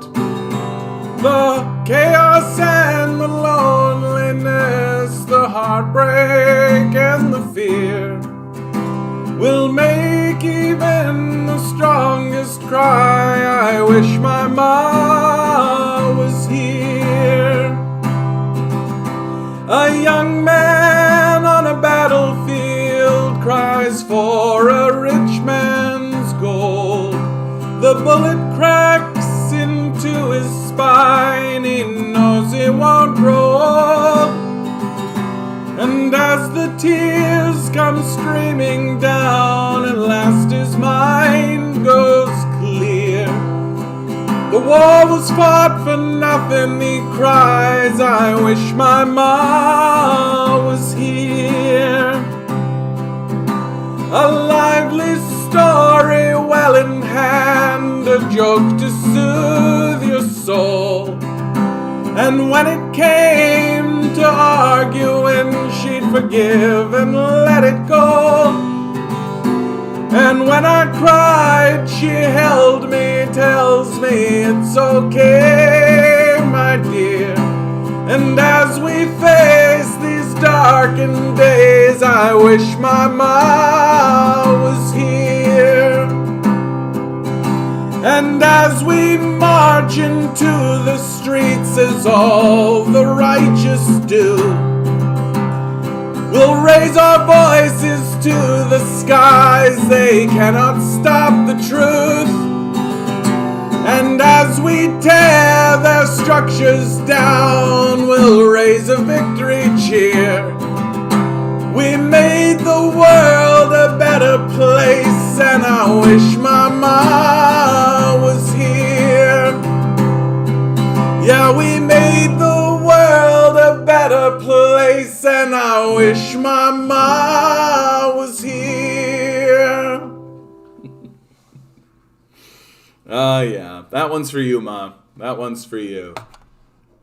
There's actually a really interesting point that I saw, which is, no. What? Where is it? Where is it? Come on. Bullshit.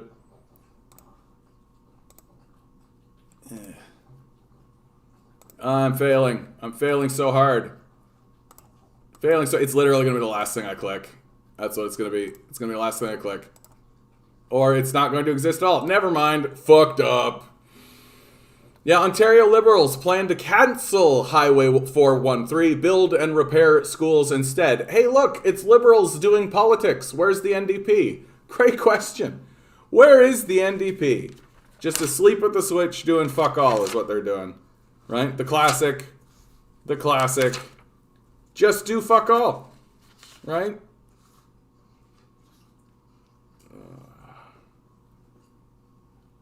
Man, it's been a long time since I played this one. I don't know why I'm in the mood to play this one. Playing all the songs I haven't played in a while.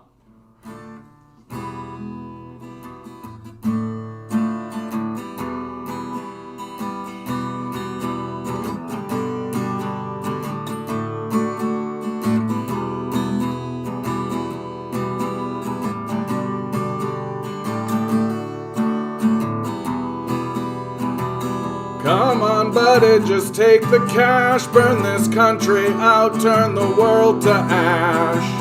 Sell your soul for $1 bill, stab your neighbor's back for a few cheap thrills. Come travel with us, turn the world to dust. No, I won't put down that cross. No, I won't put down that cross. Clutch your Bible, it can't be read. Let a man with 2 houses preach its message instead. Keep us homeless so you'll feel real good, throwing us pennies like Jesus would. Just get a job. Pretend to worship God, but I won't put down that cross. No, I won't put down that cross. Free for all puts us all in chains. Fight amongst yourself, don't think it's strange. Keep on grinding till your old age. Measure your success with your slave wage. Your life is work. That's all you're worth. No, I won't put down that cross. No, I won't put down that cross. No, I won't put down that cross. No, I won't put down that cross.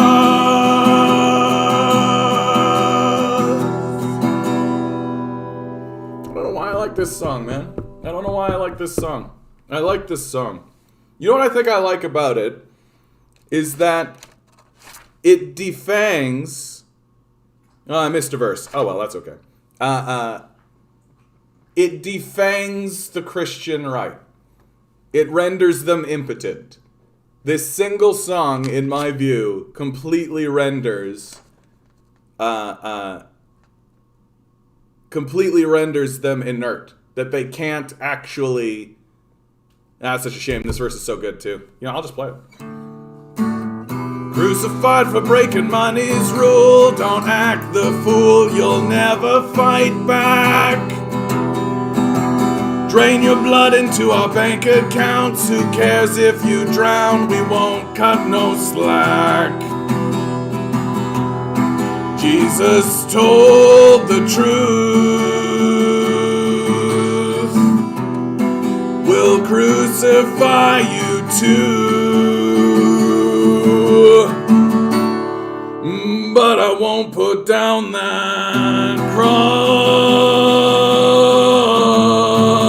I won't put down that cross. Yeah, it takes the only thing they've got to shield themselves away from them, right? And puts them in the position like, I'm the one holding onto the cross. You're the one holding onto the Bible. That's the line, right? I'm the one that actually listens to this Jesus guy. You're the one that holds the book but ignores him. And that's basically what's going on today. Like, one of these days, I know I'm going to intersect with one of these Western civilization guys, right? And I know exactly what's going to happen when I start talking to these guys. They're like, we need to watch out about Western civilization. We need to protect Western civilization. Well, I'm going to say to them, so we agree that the Bible is Western civilization. Yeah, right? The Bible is certainly one of the bedrock documents of Western civilization. Well, within that document, the leader of the book, Jesus Christ, says clearly, full-throatedly, several occasions, it's a major theme of the book, give your money to the poor. You don't do that. And so I will give this Western civilization as much credence and credibility as you do, which is none whatsoever. Give your money to the poor. Listen to your own leader. All right, do I want to play one more? I'm going to play one more. You know, I love this one, but this has steadily become one of my favorites right here.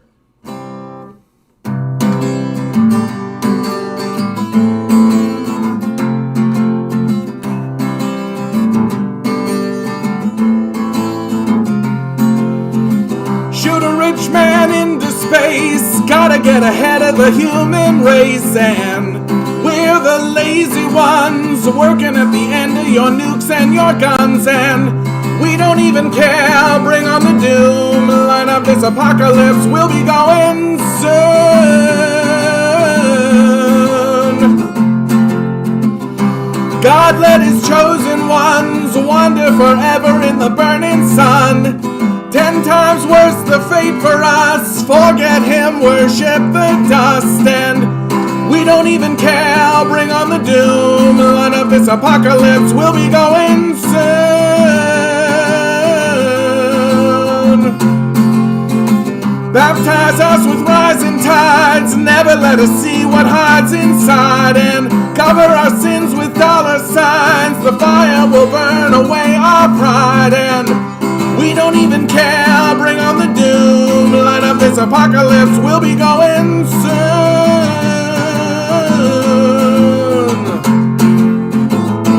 You could have done anything at all. You could have done anything at all. You could have done anything at all, and you chose this. Oh, we don't even care, bring on the doom. Light up this apocalypse, we'll be going soon. We don't even care, bring on the doom. Light up this apocalypse, we'll be going soon. We don't even care, bring on the doom. Light up this apocalypse, we'll be going soon.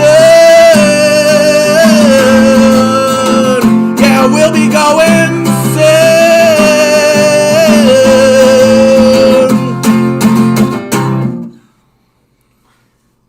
That song's kick-ass. Not a great performance. I think the song is A+. I think that performance was like a B. I'll give myself a B. All right. Thus ends the musical interlude. Please be sure to like, share, subscribe. Give me $1. Patreon down below. If you are a $1 supporter, think about bumping it up to $5. Bibbidi bobbidi boo. Buy my music. Bandcamp. It's all in the description. It's all in the description. That was John Sanderson's Light Up This Apocalypse, here on John Radio. Jon, all John, all the time. John Radio.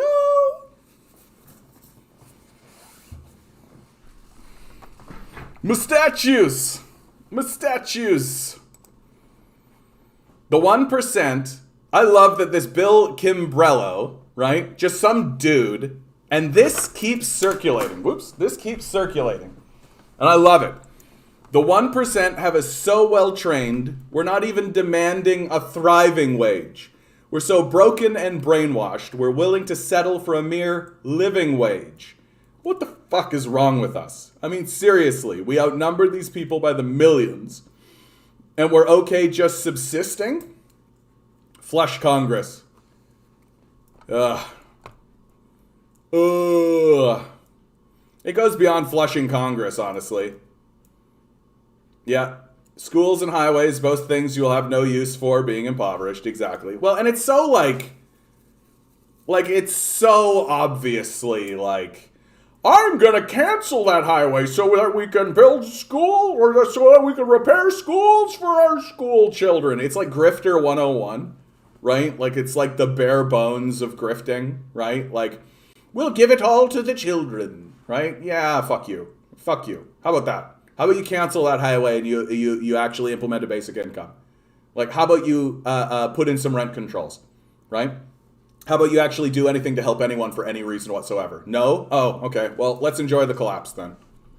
Like, these guys are such obvious, overt, like, see-through frauds. You can see through them now. Like, you've got to be like a real, like, entrenched, gullible rube at this point to be like, yeah, Del Duca actually cares about my family. Like, what's fucking wrong with your brain? By repair schools, they mean cover up residential schools.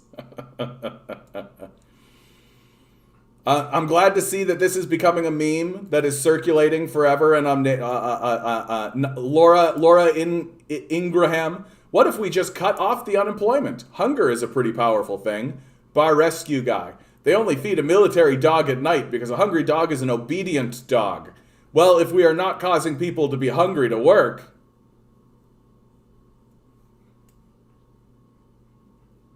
Like, these guys are fucking Nazis, right? Like, literally, let's starve the people to force them back into wage slavery. It's literally what they're saying, and they're saying it directly in front of you. It's not being said in like a stuffy boardroom, but like this is being said on national television. And even more than this is where it gets truly dark and truly evil. They have cut employment services for many states already. And what has it done? Did people rush back to work? No. And in fact, it's actually collapsed the local economies, right? Because people don't have money to spend on anything anymore. And if you can't spend money, then that means you can't pay the bills and all this kind of stuff, right? And so what is this doing? It's forcing them into homelessness. The United States, last time I checked, the homelessness in the United States was 600,000 people, right? This number is only going to spike up and increase. And the reality of why people aren't rushing back to work after you cut their support systems is because the wage isn't paying the rent. This isn't rocket science, right? It doesn't take a genius to figure this shit out. Like, but we so many people in the society refuse to acknowledge and believe that, oh, we live in a system. Oh shit, we live in a system. Oh fuck. Right? And if you say that you don't live in a system, then it doesn't matter what you do to that system, does it? If everything is just about individuals, maybe Ingram should try living like a dog for a while. Yeah, well, I mean, she does like to do a lot of dog whistling. She really responds to dog whistles, so. And like, these are the people who are leading the country. Like, this point and this attitude is prevalent within both the GOP and the Democratic Party. At that funeral this past weekend, I heard some retired old white woman complaining that she wanted to buy some homes to rent out, but was mad about the rent moratorium. Yeah, what a scumbag! What a fucking scumbag! Like, I super hope that I'm alive to see some kind of communist revolution that takes that takes properties and money away from these people. Fuck all of them. Fuck all of them. Like, these rapacious, sociopathic, narcissistic losers. I hope they weep and cry. I hope I get to see them cry while we take their assets and their wealth away from them. I want to make a collage of it and embed it in our nation's history. Like, please cry. Weep. Gnash your teeth. Oh, I've only got $10 million. Ah! And we'll show that to our children to show what greed and gluttony and narcissism and sociopathicness can do. Why it's important for us to never let people accrue wealth again. And we'll show it to them and they'll be like, oh shit, those people are despicable, gross sociopaths. And we'll be like, yeah, they ruled us for a while, right?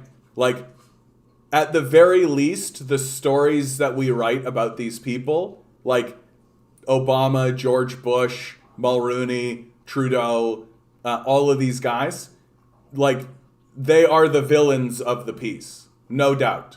Like, no doubt. On the same level as, like, Darth Vader.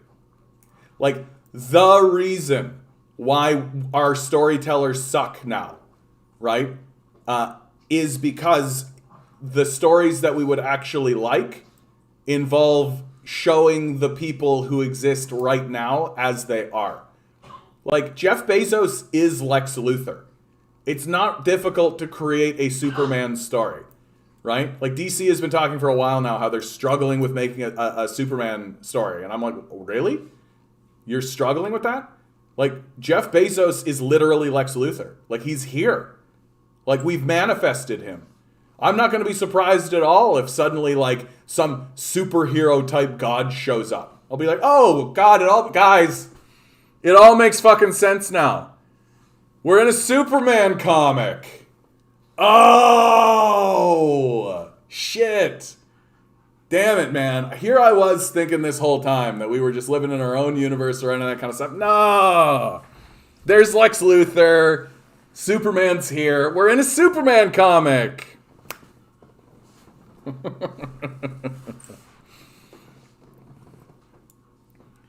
A woman who literally worked for a weapons manufacturer and is comfortable retired on a pension. Yeah. Like, well, she worked for a weapons manufacturer. So she's about spreading suffering, right? Like, she wants to hurt people. That's what she does for a living, or did for a living, right? And so she just needs to continue inflicting that on other people, right? I've had to endure that all too often in my social skirt. Odd topic for a funeral, though. Yeah. She can't stop thinking about money to grieve. Well, I mean, you have to have emotions to grieve, right? Like, you have to actually have a connection to your internal emotional self to grieve. I hope it's a communist superhero. Yeah. Well, that's what's so funny about Superman is that he's like he's elevated to be like this iconic, like, truth and justice and all of this kind of stuff. And it's like, but America doesn't, like, that has nothing to do with it, right?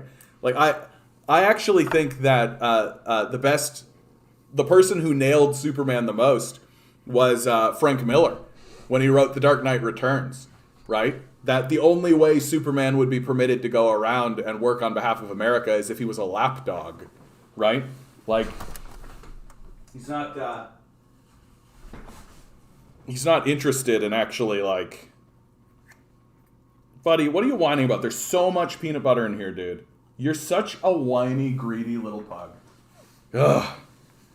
And I love him anyway.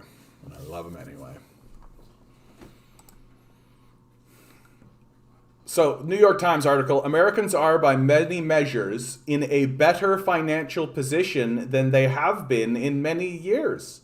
They also believe the economy is in terrible shape. Why? Here's the absurdism we're talking about. Inflation hit 6.2, wiping out the raises of those lucky enough to even have a good job. Parents are worried about the price of milk for their kids when the shelves aren't even empty. And the establishment is like,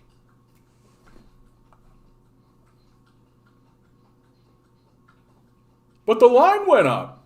Stock market line went up. Economy good, yeah? I know, just go retire, chill out. You spent more than enough misery already, yeah. Bloomberg published the CIA needs more resources to help it fight China article, which accidentally explained that China's secrecy and heavy-handed domestic control are 100% justified self-defense against Western intelligence agencies who seek to undermine Beijing.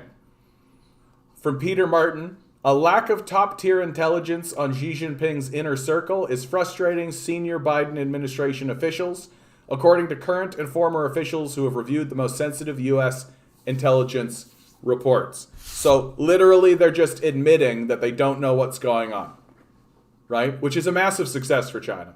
Like, it's majorly successful that they don't have intelligence reports on Xi Jinping's inner circle, right? Why do you think Xi Jinping is so, like, desperate to go through the party and remove corrupt elements, right?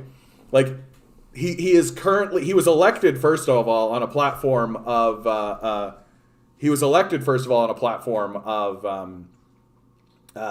anti-corruption, right? And he is actually angling for another 10 years, right? In China, they do 10-year terms, right? Typically, after 10 years, a new person comes in and replaces, right? But, like, Xi Jinping is angling for another 10-year term because they're in a war, right? And they know they're in a war. And so he's clamping down in order to ensure that the Americans can't get any intel and don't know what's going on inside of China, right? That's what's fascinating about China, man, is that almost everything that the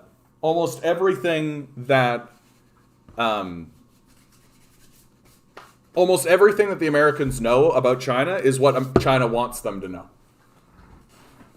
Like, China's been doing this war game for a long time. Like, a long time. They wrote a book, right? There's a book that comes out of China. Sun Tzu's The Art of War, right? Still applies in many cases. I mean, for God's sakes, China's like a 4,000-year-old civilization. They've been doing this for a long fucking time, right? And the party that's in power now is in power because it successfully won a revolution. Central planning works. Deal with it, losers. Yep. And like, it also means, right? Like probably the major failing of the Soviet Union was that it was ultimately infected and undermined by Western capitalist forces, right? Trotskyists will argue that even Stalin was capitulating to capitalist forces, right? That instead of continuing like the workers' revolution, I recently had a conversation with Barry about this very thing, and this is his perspective, was that that the Soviet Union was weakening even under Stalin, right? And that Stalin didn't really erect any institutions in order to withstand his own death.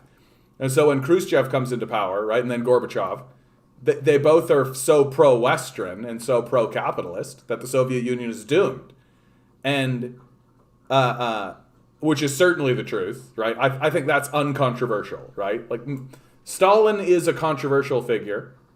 Khrushchev and Gorbachev are not. That they very much sold out the communist idea and the Soviet system, and you have the collapse of the Soviet Union, which, incidentally, isn't the collapse of the Soviet Union, like, didn't that happen when they withdrew from Afghanistan?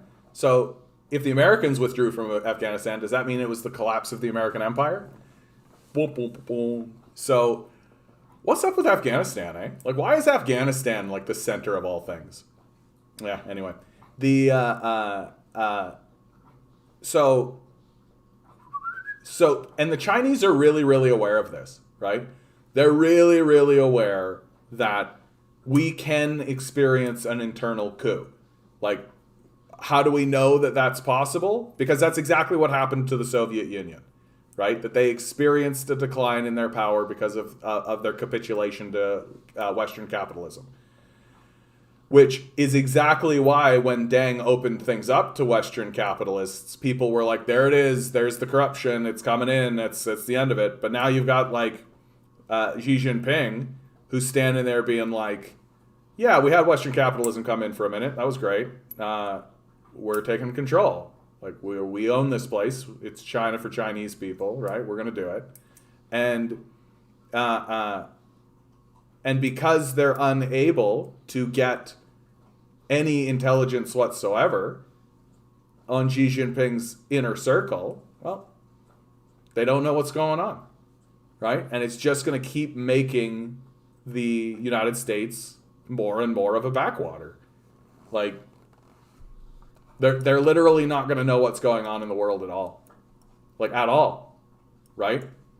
Because, like, diplomats are going to go talk to who they're going to talk to, and then they're going to come back and they're going to talk to Xi Jinping, and they're not going to know anything. Man. I hope China doesn't go fucking ridiculous. You know what I mean? Like, I hope it just stays stable, steadily builds. Like, Xi Jinping, like, likely will stay in power to oversee, like, this war effort, right? So that there's a continuation, right? You don't want to change leaders in the middle of a war. That's very rare to occur, and you don't really want to do it, right? So Xi Jinping finds himself in the middle of this war and is likely going to continue through it. We'll see. But whoever comes after him, right, is for sure going to be focused on these exact same principles and is going to be following through on a lot of what Xi Jinping has set up. And it's just extremely unlikely to me that there's going to be some kind of internal coup or internal operation when they can't even get intelligence on this shit, right?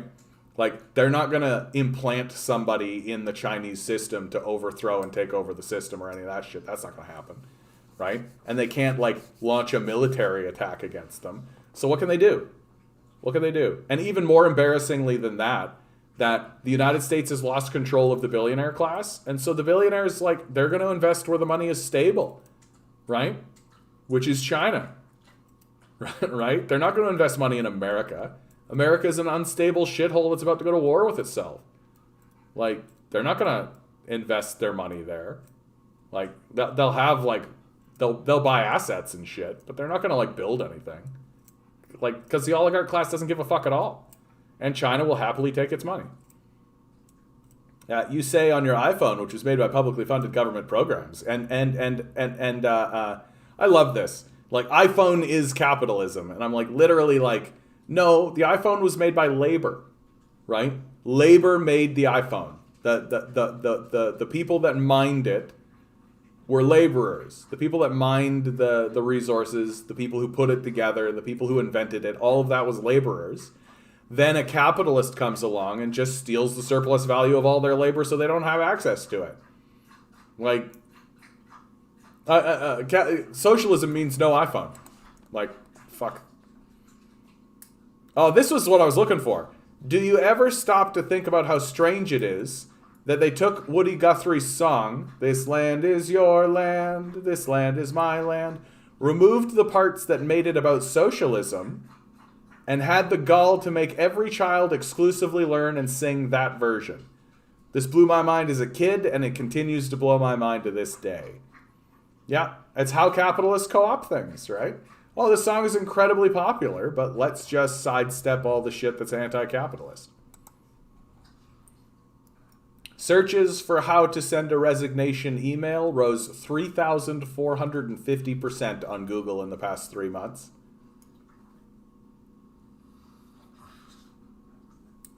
First of all, why do you need to Google that?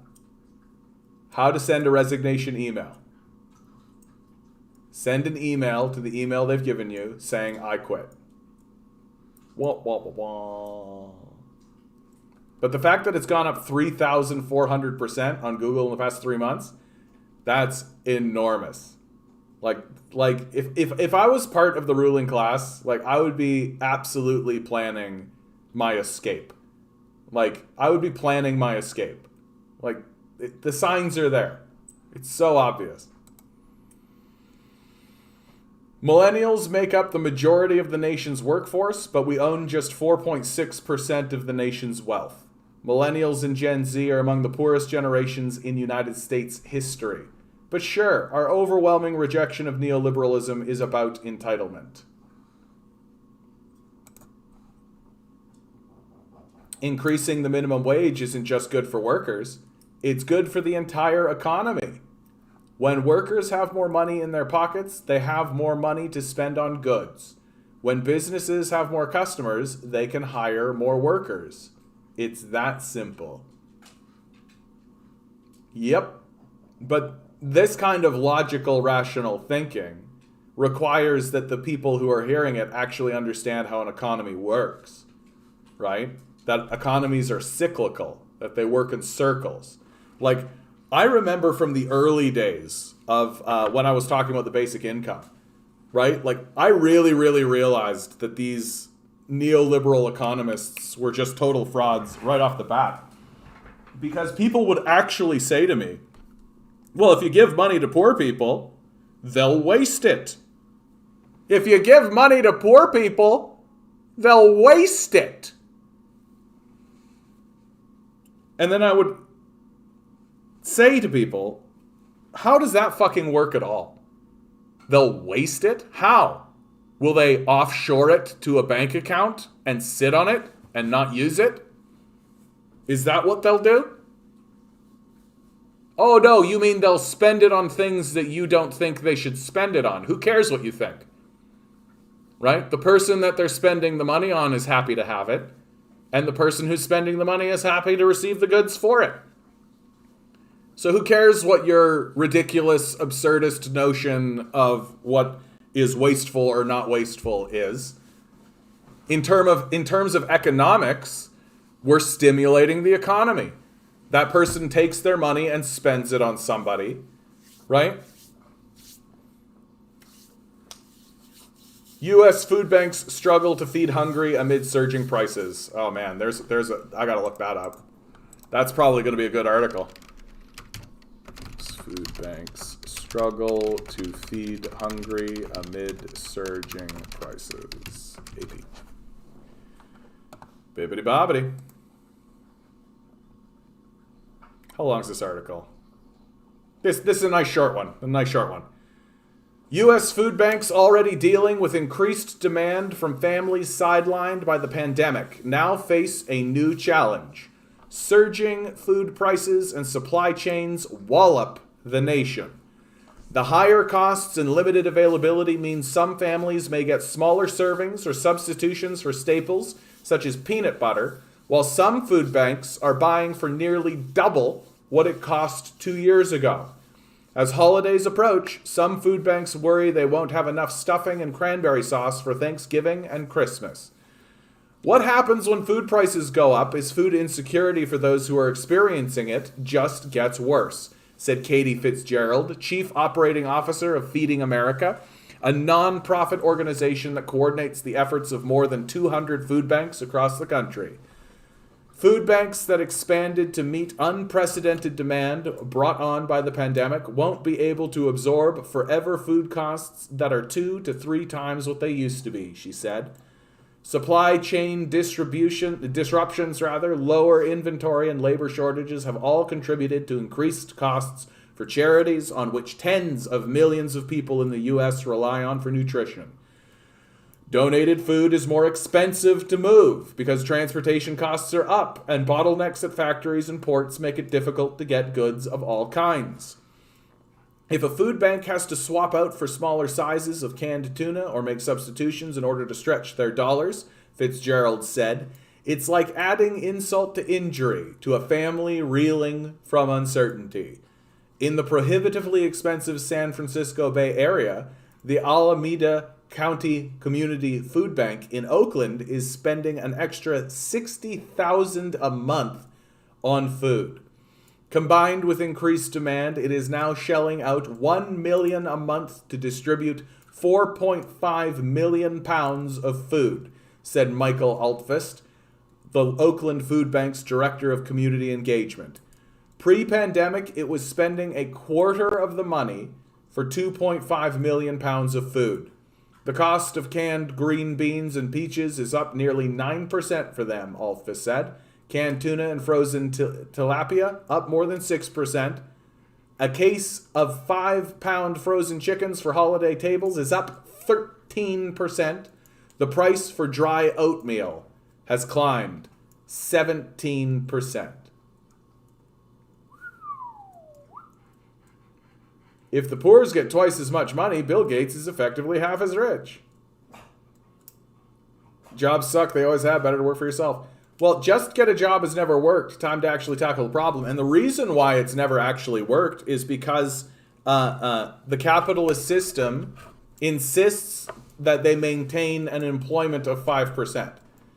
That's the number. About 5% people who are desperate and starving and homeless need to exist. And they admit it. They admit it.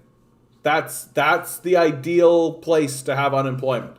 Just enough people so you always have a reserve of laborers who you can exploit, but not enough so that it's starting to cause major problems and is noticeable, right?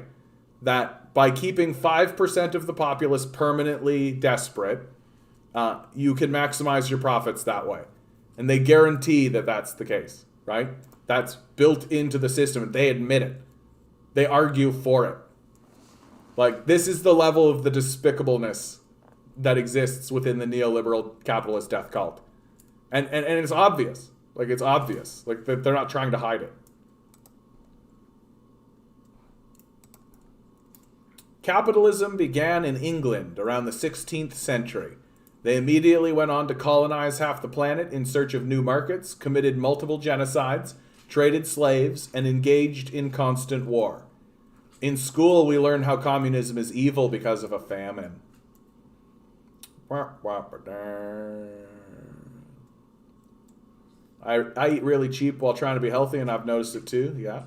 Mandatory unemployment equals our system is lubricated by your suffering. Thanks for taking one for the team. Grinning.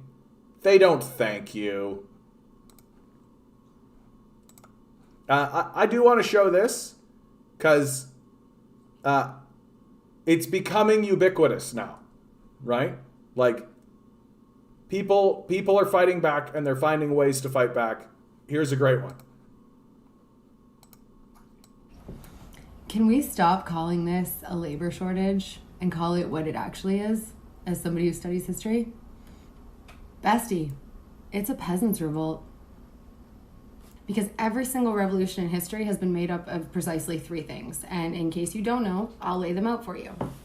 A plague, followed by a famine, followed by a peasants' revolt. Every single time. Because change never comes from people high up doing the right thing. It doesn't. It doesn't come from legislation. It pretty much historically has always come from people way on the bottom getting really fed up. And I'm here for it. Yep. Like, the French Revolution happened because the middle class didn't stand in the way of the poor. That's really what it came down to. That the poor rose up and started executing people, and the middle class stood by and watched it happen. Too many folks seem to think that the people who have stolen and hoarded all our wealth, bombed half the world, and destroyed the environment will, at some point, gain a conscience and proactively start fixing the messes they created. They won't. Grow up and act accordingly. I think that that's a good thing to tell people, right? We are not suddenly going to see a shift in moral conscience from these people. They're not going to have their Ebenezer Scrooge moment where they suddenly wake up and realize, oh, what I'm doing is so wrong and I need to change my ways. It's not going to happen, right? Like, maybe they'll go on like a psychedelic trip like that, and then they'll wake up and be like, man, what a trip, haha, and just keep doing what they're doing, right? Like, they don't have a moral core. It doesn't exist for them. They're not going to suddenly go, oh man, let's actually fix this.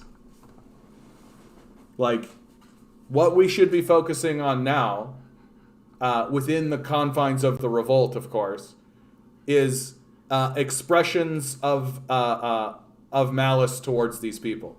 Like, these people are villains. They should be villainized. They should be antagonists in stories. The reason why our media sucks is because we refuse to acknowledge the evil that these people are and that they're doing, right? Like, people like Elon Musk, Jeff Bezos, right? Like Bill Gates, the entire Democratic Party, the entire Republican Party, right? These people are frauds at best. Most revolutions begin when the oppression becomes unavoidable. We are in that time now. Yeah, exactly, Matthias. Like, it's built in. This is how the system is designed to fail. It's designed this way. Oh, this is something I just wanted to report on because I've noticed that I was starting to get downvote brigaded. Like, bots obviously were coming in and downvoting my videos, and which of course then would get fixed later. But so YouTube has officially hidden the thumbs down counter on all videos from public view, citing dislike attacks. It said we're targeting small channels. Critics say the official White House channel will benefit the most. I mean, I'm actually fine with this. I don't think, like, I have no criticism, like, because hitting the downvote button doesn't, like, deprioritize the channel completely. It puts it in a different category called controversial, right? Because they always understood that, like, this is possible and this could happen. But, like, now that it's getting to be botified, it's just getting to be bots doing it, it's beyond stupid. Like, it's beyond stupid. Like, you'll get, like, 200 downvotes in the space of, like, 5 minutes. Like, that doesn't happen. Right? Like, I've experienced it, other people have experienced it, and it looks like YouTube is interested in doing something about it. Dude, there's peanut butter all over this thing. There's peanut butter in there, there's peanut butter here, there's peanut butter all over it. Eat the peanut butter, dude. But my freeze peach. But. I don't really know what you're referencing to, but I agree. My freeze peach. Another real gem from existential comics. Bill Gates made his money by extinguishing free software and forcing us to pay him a tax just to turn our computers on. This was only possible because the state was ready to violently enforce his intellectual property. He didn't create a computer revolution, he destroyed one. Zuckerberg made his money in the exact same way. Of course, by destroying a free social network. A social network was bound to emerge. What Zuckerberg did was prevent it from following open protocols, like email. So just anyone couldn't set up a server to socialize with anyone. To say these people added value to the world and therefore deserve their billions is absurd. They subtracted value, an enormous amount of value, and stymied progress to seize control and extract wealth. Computers and the internet would be more advanced if they had never existed. Yeah, downvote bots cost money. They are wasting actual dollars to attack you. It's actually a compliment. Well, that's kind of how I've always viewed it, right? Like, and the algorithm, like, it views downvotes as interaction. So, and it's like interaction good, right? Like, maybe you won't ascend like most popular or any of that kind of stuff, but you will get put into a separate category. Have a good one, Onward. It's hunting time. I think the thing that YouTube really wants, though, is that they do want an accurate sense of like what people like or what people don't like.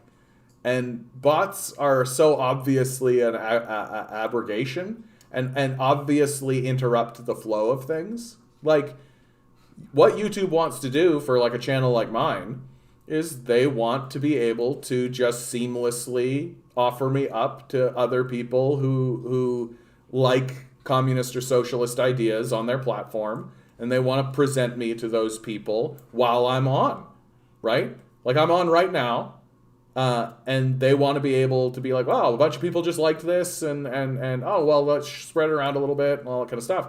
But if there's bots in the mix, and especially bots doing like dislike stuff, well, it messes with that, right? And sure, it like puts me in different categories and all that kind of stuff, but then it's from YouTube's perspective, it's not maximizing their assets, which is me. I'm their asset, right? It's not maximizing their asset because what they want is they want me to be in front of as many people as who will watch me, so that when they advertise to them, they have the largest impact. That's what they want ultimately, right? And if there are bots downvoting my videos to fuck with it and all that kind of stuff, well, it's a diminishment of their asset. So they're doing it to protect their asset, which is the people who are putting up stuff. Little bit of onion routing, and I could probably hire an outfit to up down vids. Probably cheap too. It is probably cheap actually. Like it's probably not that expensive. It's and I know that there is more than, there's one person specifically actually who has been really pinging this channel and causing lots of problems. So like probably a real dedicated fascist type. Oh my Milo.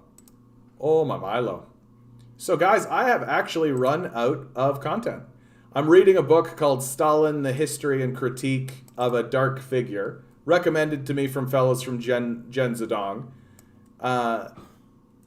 because I asked for something a little bit more balanced, right? Like, I don't want to go find the Trotskyist stuff, because the Trotskyists I don't think are going to be very balanced in their perspective. So I'll get back to you on this read. It's an interesting one so far, I'll tell you that. And then, of course, we got Stokely Carmichael, Guster, the airport song. Well, I guess I just pop into Reddit and we just random generate, hopefully get some shit. Oh, Milo, I know. So the Proud Boys attend a North Carolina school board meeting and stand in the back like a bunch of creepy weirdos. Like, come on, guys. Like, we get it. You're in a weird little club, right? You're super proud of how Proud Boys you are. You don't need to fucking stand around and like act like goons. Like fucking just what a bunch of fucking weirdos, right? Like, and they look like just little boys, right? Don't they? They just look they don't look scary or intimidating or any of that kind of stuff. They just look like children, just standing there pouting. Oh, I'm not getting what I want. They're teaching too much of this TRT in my school, and I don't like it when they teach children about what happened. I don't like facts and evidence. Facts and evidence are bad. That's teaching people to hate America. If anyone has ever struggled through Capital, I'm currently going through a series lecture covering Capital Volume 1 from David Harvey. Easy to find on YouTube. Oh, yeah. Is it Marx's Capital? Like it's not Piketty's, rather? Yeah, fascists have always been LARPy as fuck. Yeah. Like, to be a fascist, you've got to have a reduced intellect. Like, you've got to not be that intelligent, right? You got to just kind of see the world like a little boy. Lenin Toy Story killed... oh, yeah, okay. I was like, what's going on? Lenin Toy Story killed 182 Kulako Uyghurs with an ice pick and threw the rest in prison. Well, what's interesting about Stalin, okay, and what I'm learning about Stalin, and if you take the Chinese leadership, Deng and Mao said, it's so funny, in an interview, they actually were talking about Stalin with Deng, and Deng actually puts a number to it. He says, yeah, Stalin was about 30% mistakes, 70% good. Like, he straight out said this. He was like, according to the Chinese system, it's about 30% bad, or mistakes, to use his language clearly, 70% good. And I was like, huh. Like, they've straight up done a ratio on it, where they're just like, yeah. I've never heard anybody actually, and that's exactly the balanced approach that I'm looking for. I know for a fact that Stalin did some questionable shit. There's no way he didn't, right? Like, absolutely it's the case. But, like, I've never heard anybody actually ratio it like that. It's always like 100%. Like, Stalin is an evil dictator, killed 1 million communists, created concentration camps, the gulags, all this kind of stuff. Or it's on the other side, where it's like, Stalin was a great leader, he fought through World War II, and I'm just like, it can't possibly be either of those. Like, it can't possibly be the case that it is either of those. So I'm hoping that I'm reading this book that's going to give me a much more, like, I'm hoping to land probably around, and that's always been my suspicion, that it's like 30-70, right? That it's about this kind of like, yeah, okay, 30-70 split, let's see. So, and hopefully they go through it and are just like, yeah, Stalin did this. What are you going to do about it? And I don't think that like, it's so often the case in history that leaders get defined by a single thing that happened or a single event. And it's just like, not really ever the case. And I always ask the question, well, if you're going to define the leader by a single event, why aren't you defining Stalin by World War II? Right? Like, World War II has got to be the defining event of Stalin's reign, without a doubt. And the fact that he wins that war, right? Like, that's got to be, like, pretty big fucking deal. Yeah, no one gave a shit that rent, education, healthcare, and other costs skyrocketed for years, but the minute a gas station has $4 a gallon, we're all supposed to panic about inflation. Yep. The little boys' toys aren't working anymore, right? That's all it is. Oh, I can't use my quad, my D4 Jimmy, my Dodge Ram it costs so much money to fuel my big giant toy. Well, why don't you get a more affordable? Like, why don't you have a more affordable car? I'll have a more affordable car. Don't you know that this is how I tell everybody how small my penis is and how fragile my male ego is? Like, fuck.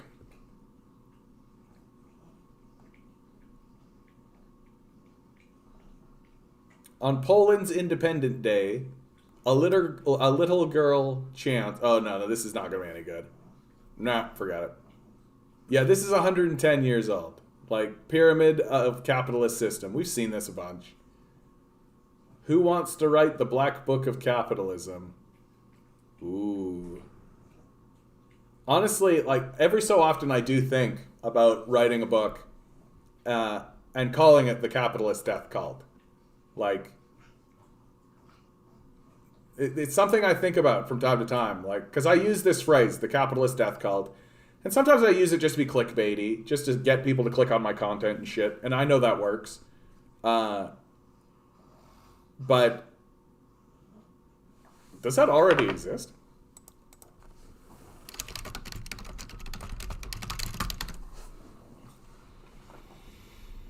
Schwarzbusch capitalism must. Farewell to the free market. Dude, let's learn more about this. Is a book written by the German Marxian critical theorist Robert Thurs in 1999. In an interview, Thurs described his book as a radical critical history of modernization since the 18th century. The book has, as of 2020, not been translated into other languages from the original German. He's been received as a provocative work of nonfiction, has been successful in the German market. I can't imagine why they're not spreading it around. I can't imagine why. It's been 21 years, 22 years. I think I stumbled on something called the White Book of Capitalism that was supposed to be something like that. I didn't look too much into it, though. How high is capitalism's death toll? Let's ask the internet. How high is capitalism's death toll?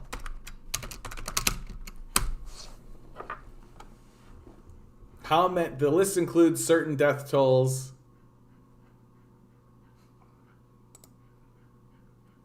Is a French book published in reaction to the Black Book of Communism. Unlike an earlier work, the primary goal was not to try to attribute a number of victims.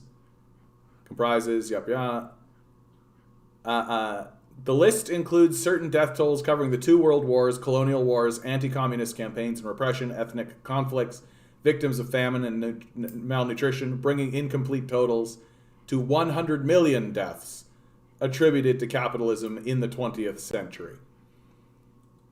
Mao killed 100 million people. Yeah, 100 million people.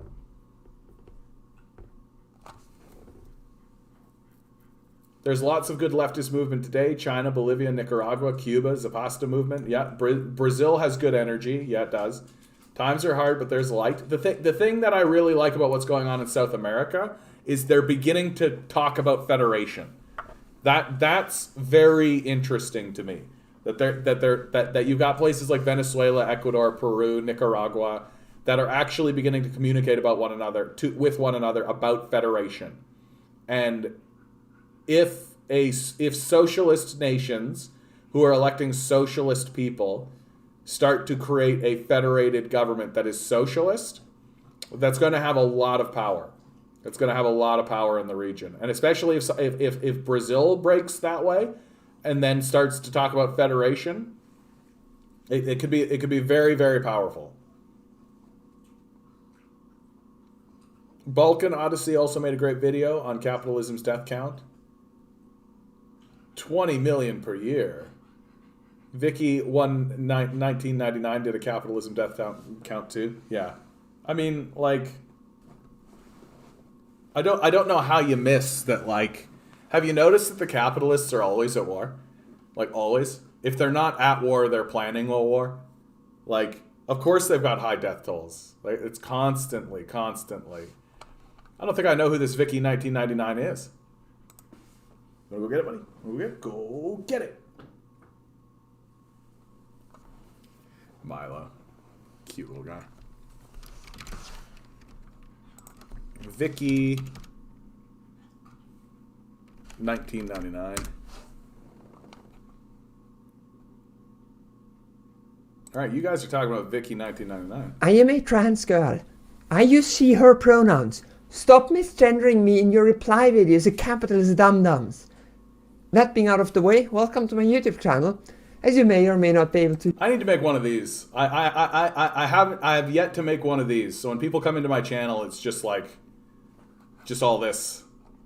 Maybe I should make an introductory thing. All right, I'm gonna pay attention. All right. Oh, I'm getting hungry, man. I'm getting hungry. Since it's Veterans Day, I'll tell you all as a veteran, never join the U.S. military and never support U.S. imperialism. Yeah. Like, I don't know why anyone would join the military at this point. Like, they're not going to deliver on their promises to you. That's really what it comes down to. Like, they promise a lot of things and they're not going to deliver. And we've got lots and lots of examples of people not delivering, right? Like, we've got lots and lots of examples of, like, for God's sakes, like, we have on Jon Stewart's new show. And Jon Stewart is like a pro-imperialist wonk, right? And he's having veterans on his show that are saying, we've been abandoned. We've been totally, they don't care about us, right? They're outright saying that. And it's like, and then he goes and interviews guys and they're like, yeah, we're going to work harder. And it's like, fuck no, you're not. You're going to work exactly the same you're doing now, which is fucking not at all. Because you don't actually care about these people.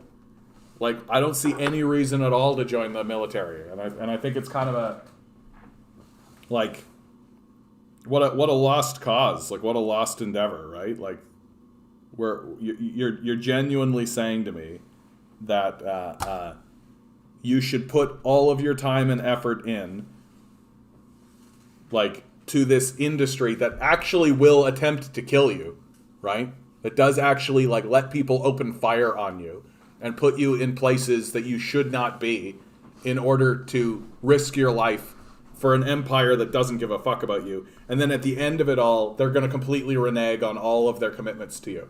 Like they've done over and over and over and over and over and over and over again. Like, why would anyone participate in this? It's the only reason that I can think of is because you just want to kill people. Like, that's it. The only reason to join the military, near as I can tell it, is because you kind of get off shooting people. Like, that's what you want to do. Like, you're one of those people that's like, let's hunt men, right? Doesn't take a genius to figure this out. Like, take a look at what's going on. Like for God's sakes, in Afghanistan, the CIA was sending troops around to shoot children in the street, right? Like, bring that article up. Was it from The Guardian? CIA shooting children in Afghanistan. Yeah, here you go. From The Intercept. Back when The Intercept was trustworthy. Right? They reported this 2020. Well, even now, I shouldn't say that. Like, the fucking 2020 is fairly recent. Like, literally, the storytelling. They always bury the actual information. The 12 boys killed in the madrasa were among the scores of civilian massacred during the at least 10 previously undocumented night raids in the central Afghan province of Wardak, beginning in December. And like, let's really isolate this, because this story connects into the larger story, right? Wardak, Afghanistan.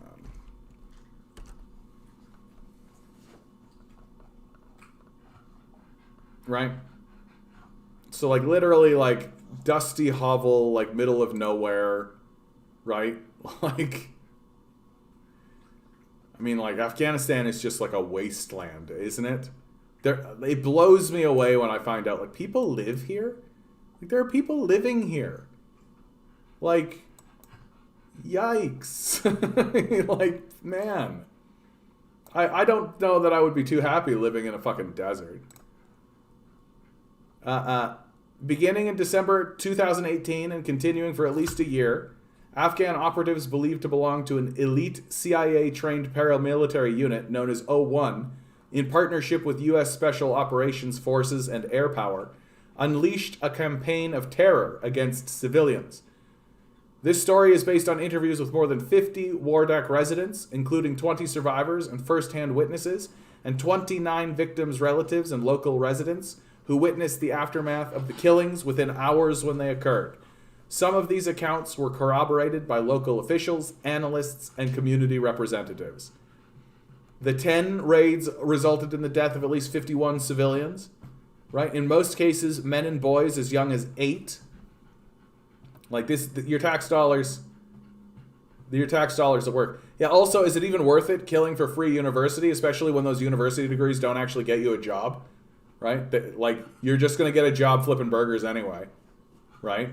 Like, you're not going to get, like, a big high-powered paying job, right? And where are these jobs anyway? Like, what? You're just going to end up doing, like, gig economy work, dude, while you try to fight for your veterans' benefits that they're not going to pay out to you. Like, don't join the military. Again, there isn't a single institution in our culture that has any credibility whatsoever, including the military. Like 0%. 0%. Ugh. The labor situation is wild right now. Went to a big CVS to get batteries. No batteries and no aspirin and no chocolate. Empty shelves. I asked, "Are y'all closing?" He said, "Here's the deal. This store has 2 employees total. I'm one of them. And today's my first day." Like, abandon the culture back. That's what's happening, right? Like, we're abandoning it back. It abandoned us first, we're abandoning it back. My object in life is to dethrone God and destroy capitalism. Karl Marx. Superballer. Billion-dollar companies bemoan razor-thin profit margins while not admitting their largest expense is that their executive team's salaries. Yet those positions could easily produce the same results at a third the cost, and they could still afford yachts. Yeah. You lost both your arms and legs, and now you can't study to get a degree? In Syria, militias armed by the Pentagon fight those armed by the CIA. Yeah. Yeah. Because the point is just to kill them, right? Like, just have them kill each other. The thought that suffering is an indicator of your eventual success justifies abuse experienced at work and in relationships. The grind is ironically sold to those who are the least likely to see the fruits of their labor. It's a con. Yeah. Oh, yeah, it's War Criminals Day today. Thank you for your service. Yeah, exactly.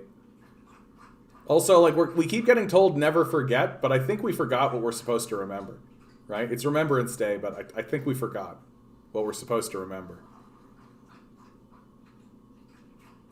Average American, gotta lick the flag. I've got 99 problems, and basically all of them could be solved by a salary increase. Yeah. Yeah, I love it. How self-made billionaires got their start. Mom sat on the same board as the CEO of IBM and convinced him to take a risk on her son's new company. Started Amazon with $300,000 in seed capital from his parents and yet more for some rich friends. The son of a powerful congressman who owned an investment company. Dad owned an emerald mine in apartheid South Africa. Like, it's total farce, right? Like, it's... And this idea that we've been pitched that billionaires earn their money or any of this kind of stuff, like, only the most delusional people are still believing that shit. Like, it's staggering to believe that there are people in the world who actually think this way.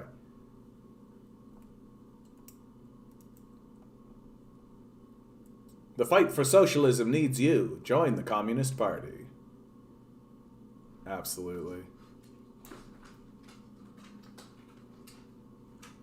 7 months since I quit my job for art, still chugging along and paying rent. Good for you, bud. Good for you, bud. Glad to see artists actually getting paid for art. That's the thing. My ventilator dealer is down to 1 employee, and my agency can't find new home care staff for me. Oy vey.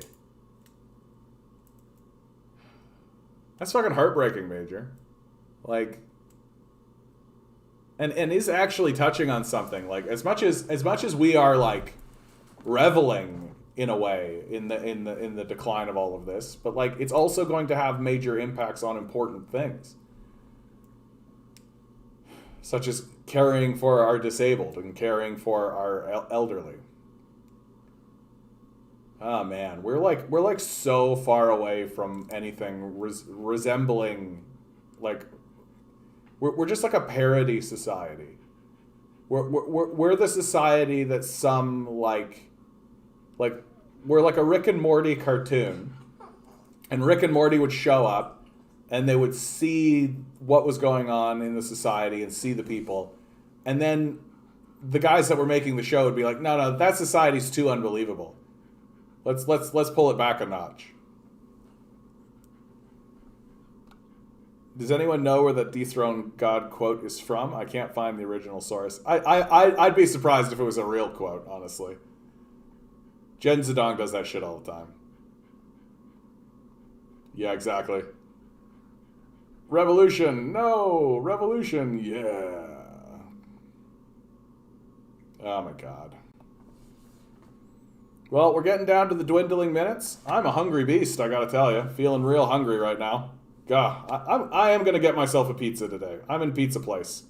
Pizza place. Oh, infiltrating Amazon. What I learned going undercover at the corporate giant. Oh, I can't just pass that by. How long an article is this? Long. Long. Only 5 minutes left in the show. I'll hang on to this. I'm going to hang on to this, though. Because I think I might actually read this. Because I really trust Breach Media. I like Breach Media a lot. And if they're sending in, like, people to infiltrate, yeah, that's going to be fun. That's going to be fun. Happy Veterans Day to the militants and civilians that stood up to American imperialism invading your country. Lots of sites attributing it to Marx, but none include the original source that I could see.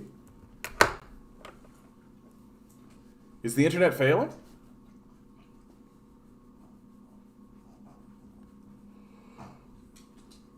Ugh. Lulu's still pulling first, but no longer pulling away. Yeah, Lulu no longer pulling away. Like, here's Lulu. Unless something dramatic happens, this is essentially a shoo-in. When is the Brazil elections? Brazil election date. October, so soonish, less than a year. Oh, that's exciting. That is actually very exciting, isn't it? Like, and if these polls continue, like, look at this. Look at Lula. He's just going crazy. Fuck you, Bolsonaro. Get fucked, Bolsonaro, you dick. Look at how, like, erratic the Brazilian people are. Like, they're all over the place, eh? Like, they're just trying to draw, like, a general trend along the line, and the line is just like... So who knows, in a year's time, this could be here, and this could be here. Amazonian tribe wins lawsuit against big oil company and stops them from destroying millions of trees and acres in rainforests. Good news, man. Good news. There is good news. There's victory. Right? Like, how is this story not being told to us? How is this not a major blockbuster film? Please tell me. Explain this to me. How is this not a Netflix film? You're telling me that people would not watch a tribe of people like this defeating a corporation? You're serious? This is the reason why all our stories suck. Because no one wants to actually tell the powerful stories. Because all of the powerful stories make corporations look like what they are, which are fucking psychopaths, right? Like, we can't even get fucking Fern Gully to out again, right? Like, they would never make a film like Aaron Brockovich again. Like, that's never gonna happen. They're going to take stories like this and they're going to keep it completely silent. Like, how is nobody writing this story? Are you got to be fucking kidding me? Like, how is this not like a major how is this not a fucking Disney film? Like, look at them. Disney would eat this shit up. They love this shit. They love co-opting other people's cultures and presenting them as their own creations. Like,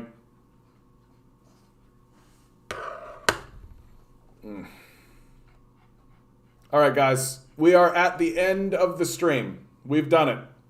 I'm a hungry hippo. I'm going to go get some food. Always remember, you guys, each and every one of you is a quantum being standing in quantum energy. The billionaire class is spending hundreds of billions of dollars to convince you that something else is going on. Don't let them. Good luck. We're going to need it.